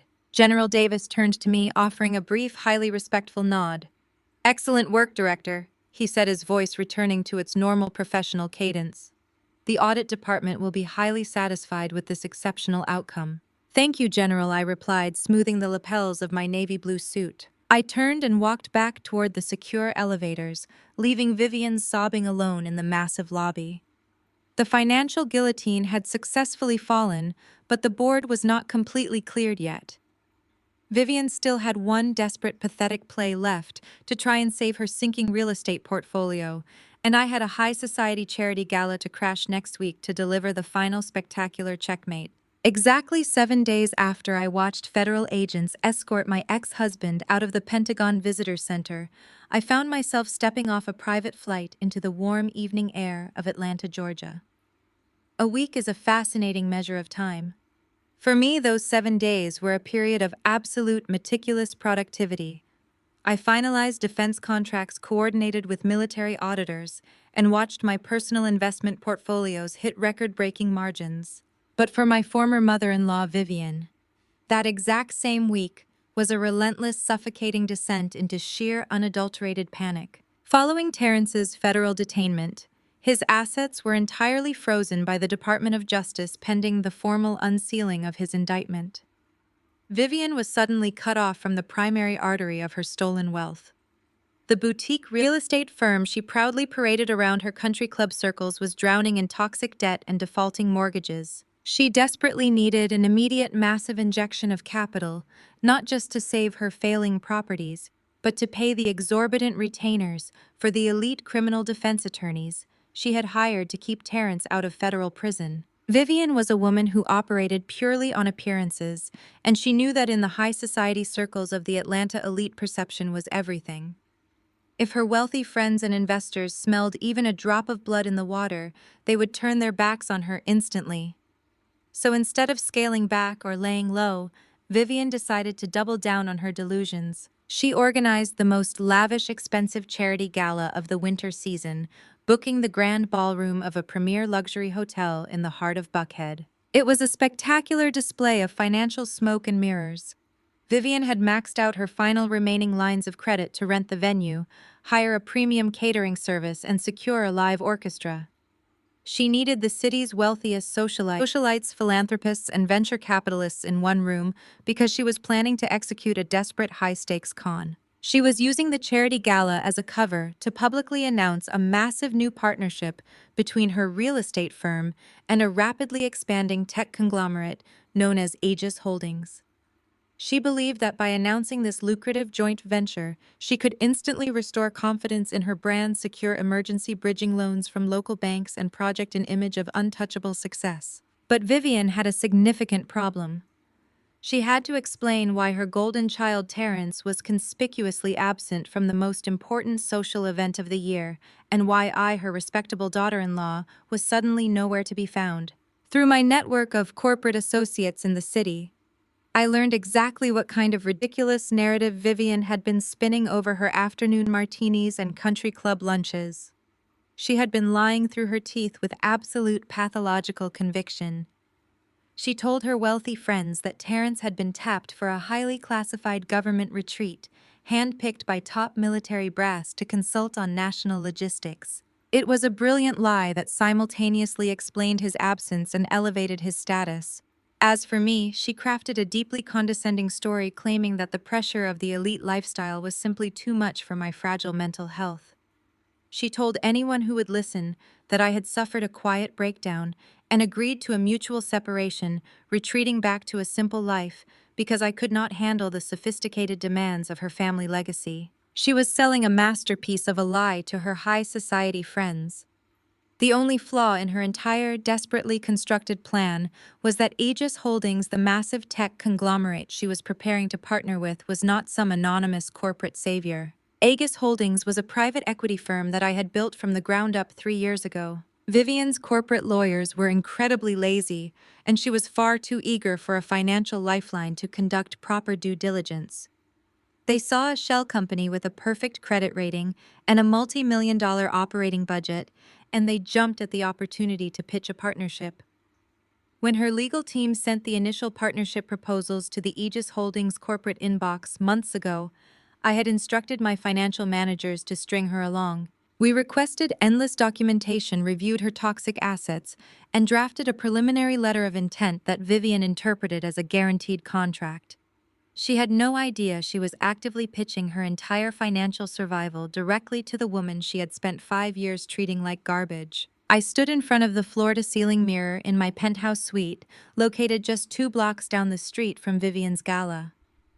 I adjusted the subtle draping of my crimson silk evening gown. The color was a sharp, deliberate departure from the muted conservative tones my mother-in-law had always demanded I wear to her tedious social events. I clasped a simple, elegant diamond tennis bracelet around my neck, checking my reflection with cool, objective satisfaction. I did not look like a broken woman recovering from a hostile divorce. I looked like a woman who owned the board. My phone vibrated on the marble vanity. It was a secure text message from my lead wealth manager, confirming that the final legal documents regarding the Aegis Holdings corporate structure were fully executed.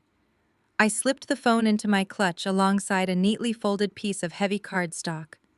It was the itemized catering and venue invoice for the grand ballroom Vivian was currently occupying. As the sole proprietor of the parent company that owned the hotel venue, the billing department had routed the final expense report directly to my desk for approval. Vivian thought she was paying on credit, but she was actually racking up a massive debt directly to me. I picked up my clutch and walked out of the suite, making my way down to the waiting black car service. The streets of Buckhead were slick with a light winter mist reflecting the neon lights and the towering glass facades of the financial district. The short drive to the venue gave me time to center my thoughts. I was not walking into this gala to cause a senseless screaming match. I was walking in to perform a clean clinical amputation of Vivian's entire social and financial existence. When my car pulled up to the curb outside the luxury hotel, the scene was exactly as ostentatious as I had anticipated. A long crimson carpet stretched from the valet stand to the towering glass doors, lined with brass stanchions and velvet ropes. Photographers hired by Vivian were snapping pictures of the arriving guests, capturing the glittering dresses and the tailored tuxedos of the Atlanta elite. Luxury vehicles lined the circular driveway, discharging the wealthy investors and socialites Vivian was banking on to save her sinking ship. I stepped out of my car, feeling the cool evening air against my skin. I did not rush toward the entrance. I walked with the slow, measured cadence of absolute authority. The photographers, sensing a presence that commanded attention, turned their cameras toward me, the bright flashes illuminating my path up the carpet. I kept my expression perfectly neutral, offering a polite nod to the doorman as he pulled the heavy glass door open for me. Inside the grand foyer was a symphony of wealth and desperate posturing. The air was thick with expensive perfume and the low murmurs of strategic networking. I could hear the string quartet playing a classical arrangement in the main ballroom just beyond the reception area. The guest list was a who is who of the city's financial sector, and Vivian had clearly spared absolutely no expense to create the illusion of total prosperity. I paused near a towering floral arrangement, adjusting my clutch as I surveyed the layout. I knew Jessica was somewhere in the vicinity, likely playing the role of the dutiful, supportive daughter-in-law, now that Terrence was out of the picture. She and Andre were desperate to stay in Vivian's good graces, hoping she would secure the Aegis Holdings partnership and funnel some of the new capital their way. They were all clinging to a sinking raft, completely blind to the tidal wave currently approaching the shoreline. I took a deep breath, letting the vibrant energy of the room wash over me. The stage was perfectly set. Vivian was likely already mingling near the front of the ballroom, preparing her grand announcement, spinning her pathetic lies about her son being on a classified government retreat and her daughter-in-law being too weak to survive their elite world. It was time to introduce the high society of Atlanta to the actual owner of the building, the true CEO of Aegis Holdings, and the woman who was about to completely permanently dismantle the fragile illusion of their perfect family legacy. I stood near the towering floral arrangement in the grand foyer, letting the chaotic symphony of clinking champagne flutes and classical strings wash over me. The air was thick with the scent of expensive lilies and desperation. I scanned the room with the practiced eye of an intelligence director, identifying the key players in Vivian's little theatrical production. It did not take long to spot Jessica. Jessica was holding court near the entrance of the main ballroom, wearing an overly structured pearl-white gown that probably maxed out the last remaining credit card in her name. She was laughing too loudly, sipping her drink, and desperately clinging to the illusion that she was still a core member of the Atlanta elite. She was playing the dutiful daughter-in-law, perfectly masking the fact that her husband Andre was likely spiraling in a cheap hotel room while her brother-in-law sat in a federal holding cell.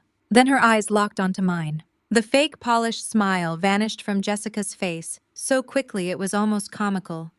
The color drained from her cheeks, replaced by a stark, visceral panic. She blinked rapidly as if hoping her eyes were playing tricks on her. But I was not a hallucination. I was standing in her exclusive sanctuary wearing crimson silk and looking entirely untouchable. Her panic quickly morphed into vicious, arrogant anger. Jessica slammed her champagne flute down onto a passing waiter's tray and immediately marched toward a cluster of large men in dark suits standing near the ballroom doors. She whispered frantically to the head of the security detail, pointing a sharp, manicured finger directly at me. I watched as she mobilized them, weaponizing her tears and her status, just as she had tried to do with the police on my front porch. I did not retreat, I simply waited. Jessica marched across the marble foyer, flanked by 3 massive security guards. She looked incredibly smug, her confidence temporarily restored by the presence of large men she assumed were at her absolute disposal. She stopped a few feet away from me, crossing her pale arms over her chest and looking me up and down with utter disgust. "What are you doing here, Jada?" Jessica hissed, keeping her voice low to avoid drawing the attention of the photographers hovering near the entrance. "This is an exclusive private charity gala for high-net-worth individuals. You are not on the guest list and you are certainly not welcome here." I offered her a polite, empty smile. "Good evening to you too, Jessica. I see you managed to find a dress that distracted from your empty trust fund." Her jaw tightened, her eyes flashing with pure hatred. She turned immediately to the head of security, a tall, broad-shouldered man with a silver name tag that read Sterling. "Mr. Sterling," Jessica said, her voice dripping with entitled authority. "This woman is a hostile trespasser. She has a history of erratic, violent behavior, and she is currently harassing my family. I want her escorted out of this building and thrown off the property immediately. If she resists, call the police." I did not break eye contact with Jessica. I did not raise my hands defensively or attempt to argue my case. I simply shifted my gaze to the head of security, waiting to see how well my corporate acquisition team had communicated the day's structural changes. Mr. Sterling looked at Jessica and then slowly turned his attention to me. He did not reach for his radio. He did not take a step forward to intimidate me. Instead, his posture shifted from a stance of enforcement to one of absolute profound deference. He recognized me. "I am afraid there is a significant misunderstanding," ma'am, Mr. Sterling said, addressing Jessica, but keeping his eyes respectfully lowered toward me. "I cannot remove this woman from the premises." Jessica let out a sharp, incredulous scoff. "What do you mean you cannot remove her? I am a VIP guest, my mother-in-law. Vivian rented this entire ballroom. We paid for your services. I am instructing you to throw this trespasser out right now before she ruins this event. Do your job." Mr. Sterling did not flinch at her shrill demands. He folded his hands neatly in front of him, maintaining complete professional detachment. "Ma'am, my job is to protect the assets and the personnel of this property," Mr. Sterling replied, his voice echoing with cold, undeniable authority. "You and your mother-in-law did indeed rent the ballroom for the evening. However, you do not own the building. This hotel and the hospitality management group that employs my security team are wholly owned subsidiaries of a corporate parent entity." Jessica frowned clearly, struggling to understand why a security guard was giving her a lesson in corporate structuring. "I do not care who owns the parent company," she snapped. "I care that this woman is trespassing." "She is not trespassing," Mr. Sterling stated bluntly.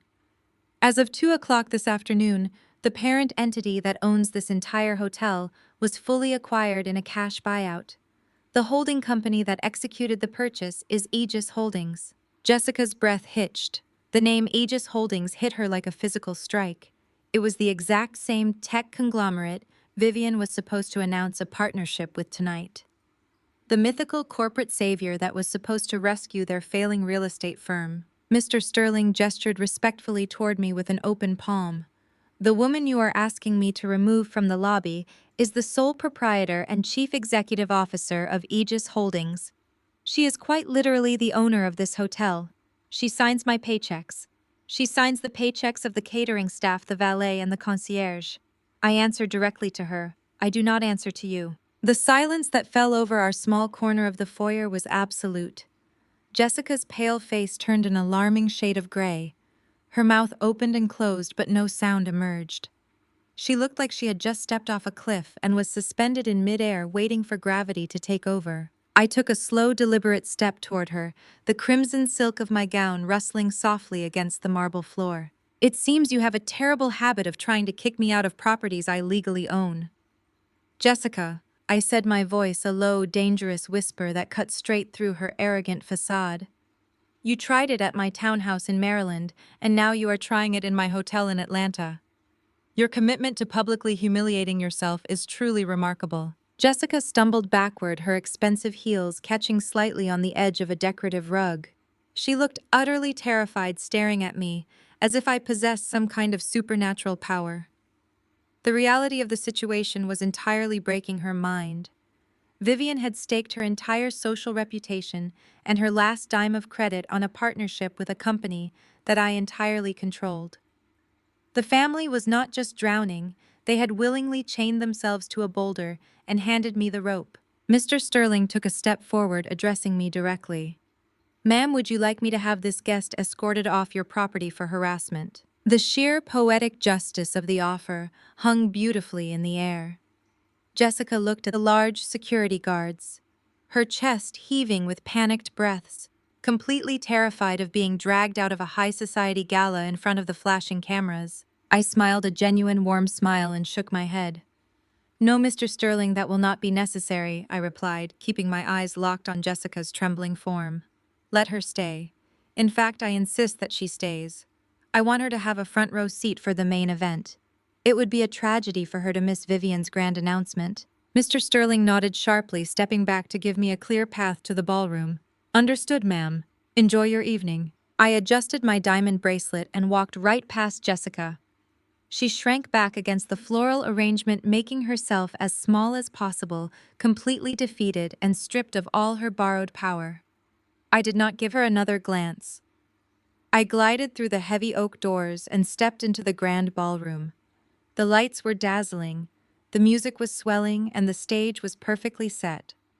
The final checkmate was waiting for me. I stepped through the heavy oak doors and let the sheer audacity of the grand ballroom wash over me. The space was a breathtaking monument to financial delusion.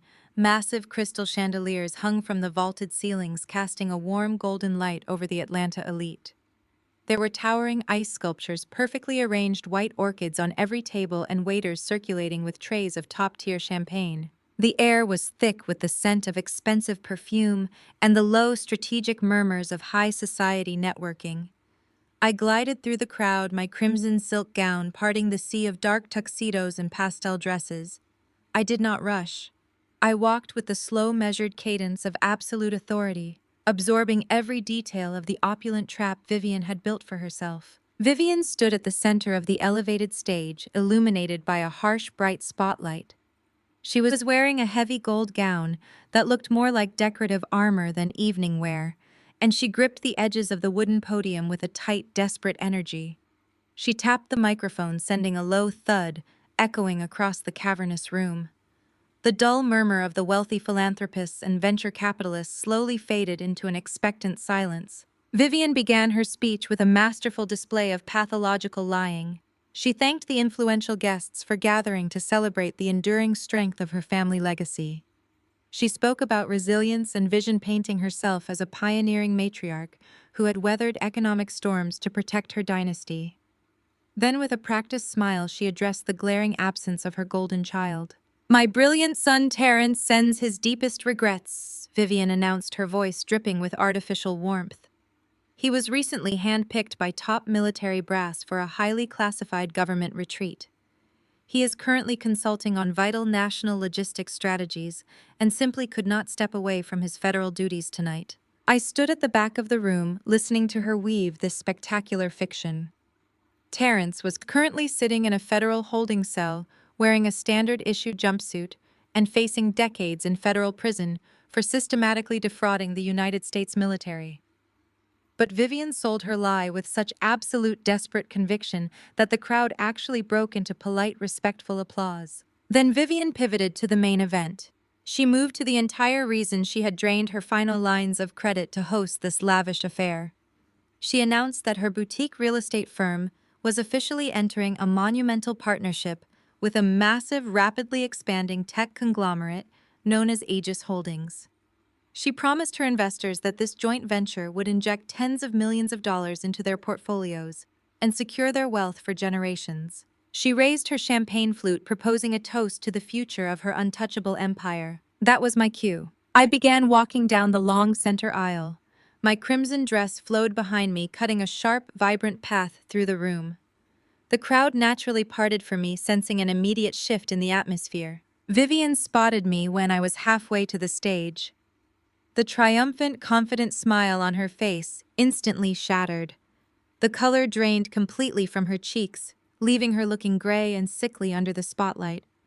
Her hand began to tremble so violently that the champagne in her glass spilled over the rim, splashing down the front of her heavy gold dress. She gripped the podium, her knuckles turning entirely white. She thought I was just a bitter ex-wife showing up to throw a petty temper tantrum.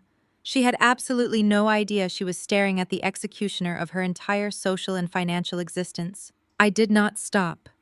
I ascended the short flight of stairs leading up to the stage, my heels clicking softly against the wood. Vivian leaned away from the microphone and hissed at me, her voice dripping with venom and panic. "Get off this stage right now!" Jada, Vivian whispered frantically, her eyes darting toward the hundreds of wealthy guests watching our exchange. "You are making a massive fool of yourself. Security is going to drag you out of here in handcuffs." I did not argue with her. I simply reached out and took the microphone directly from her trembling hands. She was too shocked to fight me for it. I stepped up to the center of the podium, completely taking over her spotlight and looking out over the sea of confused, expectant faces. "Good evening, everyone," I said, my voice projecting clearly and calmly across the silent ballroom. "My name is Jada. Until about a week ago, I was married to Vivian's son Terrence. I know Vivian just told you all a beautiful, inspiring story about her son attending a classified government retreat. I feel it is my civic duty to offer a slight factual correction to that narrative. Terrence is not consulting with military brass. Terrence is currently sitting in a federal detention center without bail. He was indicted by the Department of Justice for orchestrating a multi-million-dollar fraud syndicate that systematically stole from the Department of Defense. A collective shockwave rippled violently through the audience. People gasped, exchanging horrified, wide-eyed glances with their business partners. Investors who had just been clapping for Vivian's pristine legacy were now taking physical steps backward, actively distancing themselves from the stage. Vivian let out a strangled, humiliated cry, reaching blindly for the microphone, but I easily sidestepped her pathetic attempt to silence me. But that is not the only reason I walked up here tonight. I continued maintaining my cool, clinical tone, ensuring every word carried to the back of the room. Vivian also just announced a highly lucrative partnership between her real estate firm and a private equity conglomerate known as Aegis Holdings. She promised you all that this corporate merger would save her properties and secure your investments. I turned my head slowly to look directly at Vivian. She looked like she was about to physically collapse. Her knees were shaking, and the sheer, unadulterated terror in her eyes was absolute. I am the sole proprietor and chief executive officer of Aegis Holdings, I announced, letting the devastating truth echo off the crystal chandeliers. The entire ballroom plunged into a dead, breathless silence. Over the past 3 months, my financial acquisition team conducted a comprehensive forensic audit of Vivian's boutique real estate firm. I explained, treating the high society crowd exactly like a board of directors. We did not find a thriving legacy. We found a catastrophic wasteland of toxic debt, defaulted mortgages, and severely over-leveraged assets. Vivian has absolutely zero liquidity. She is completely financially ruined. And as the CEO of Aegis Holdings, I am officially and publicly declining her partnership proposal. My company does not merge with fraudulent liabilities. The fallout in the room was instantaneous and absolute.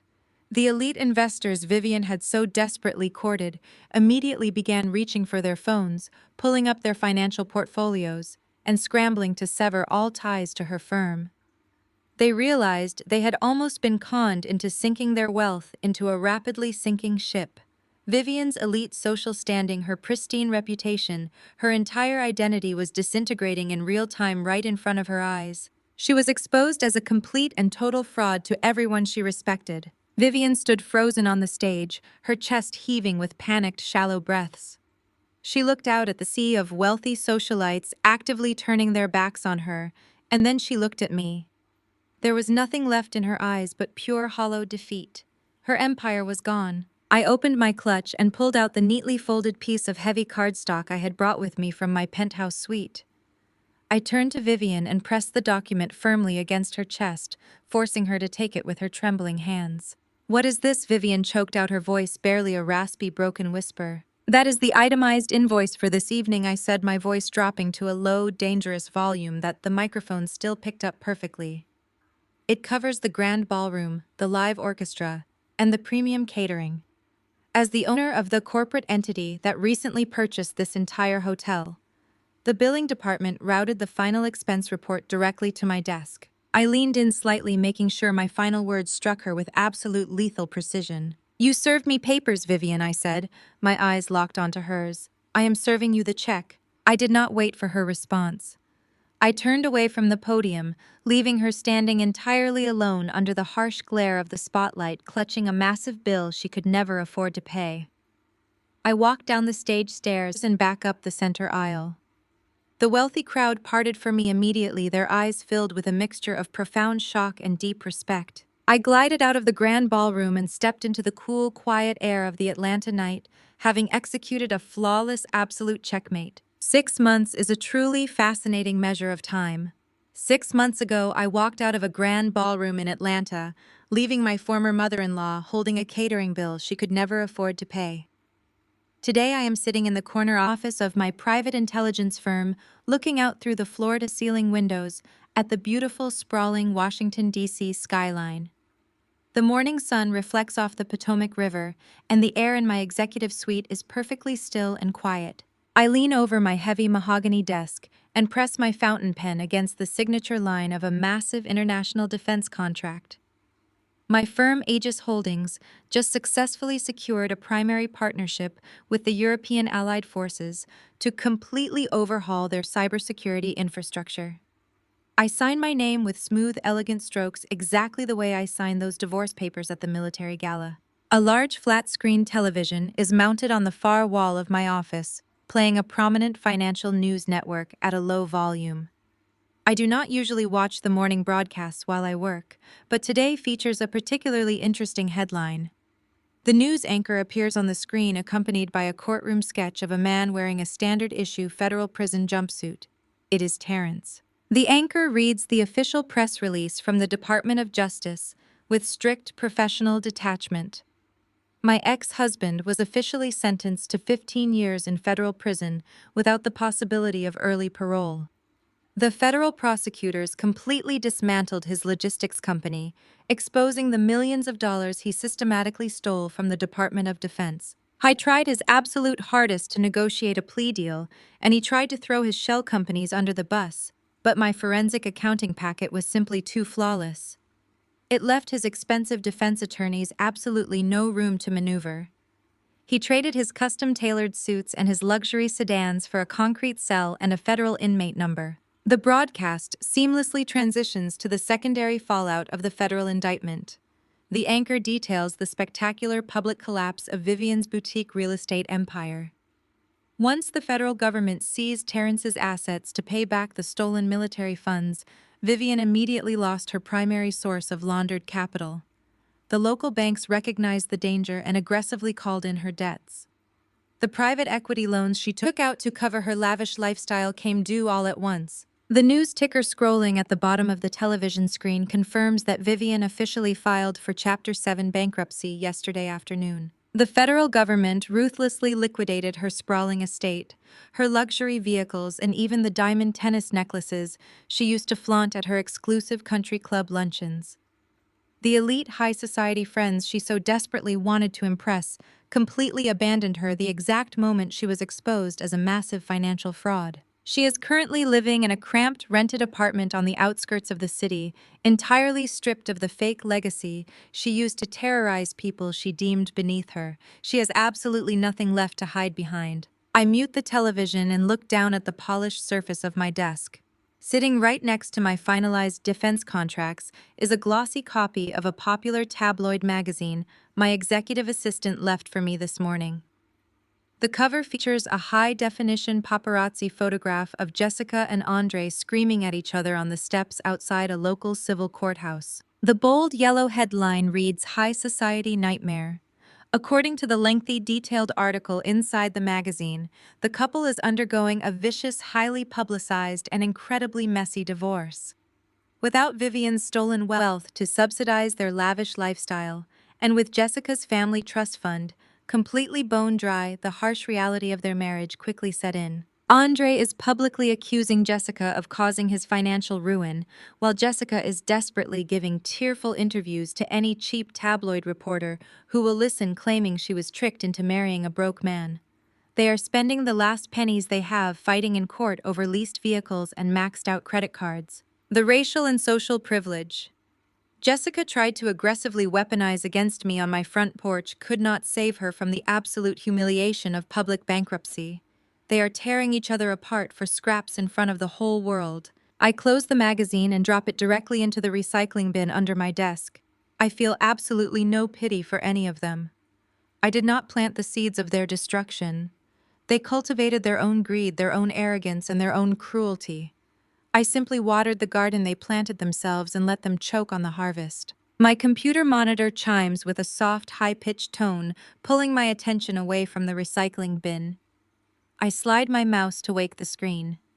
A single new email sits at the top of my heavily encrypted secure inbox. The sender address is an unlisted facility server out of a federal penitentiary in Pennsylvania. The subject line reads, "Jada, please, I am so sorry, I need your help." I stare at the bold black text for a long moment. A year ago, a message like that from my ex-husband might have triggered a trauma response. It might have made me question my own worth or second-guess my actions. Today, it elicits absolutely nothing. I do not feel a single drop of sadness or vindication. I just feel profoundly bored. I do not click the email to read the pathetic, desperate paragraphs I know are waiting inside. I do not care about his apologies or his sudden realization that he threw away the best thing that ever happened to him. I simply right-click the message, select delete, and permanently empty my digital trash folder. He is completely erased from my server, just like he is completely erased from my life. I push my ergonomic leather chair back and stand up, smoothing the perfectly tailored lines of my gray wool trousers. I walk over to the expansive floor-to-ceiling windows that line the entire western wall of my office. The afternoon sun is beginning its slow descent, casting brilliant streaks of gold and burnt orange across the Potomac River. The Washington Monument stands tall and unyielding in the distance, a symbol of the power and structure that defines this city. I belong in this city. I belong in these high-level strategic rooms where real power is wielded, not through loud country club posturing, but through quiet, absolute competence. I cross my arms over my chest and let the warmth of the sun wash over my face. I think about the little girl who grew up bouncing between overcrowded foster homes, carrying her belongings in heavy black trash bags. I think about the teenager who worked double shifts at a diner just to pay for community college courses, who studied late into the night because she knew education was her only viable escape route.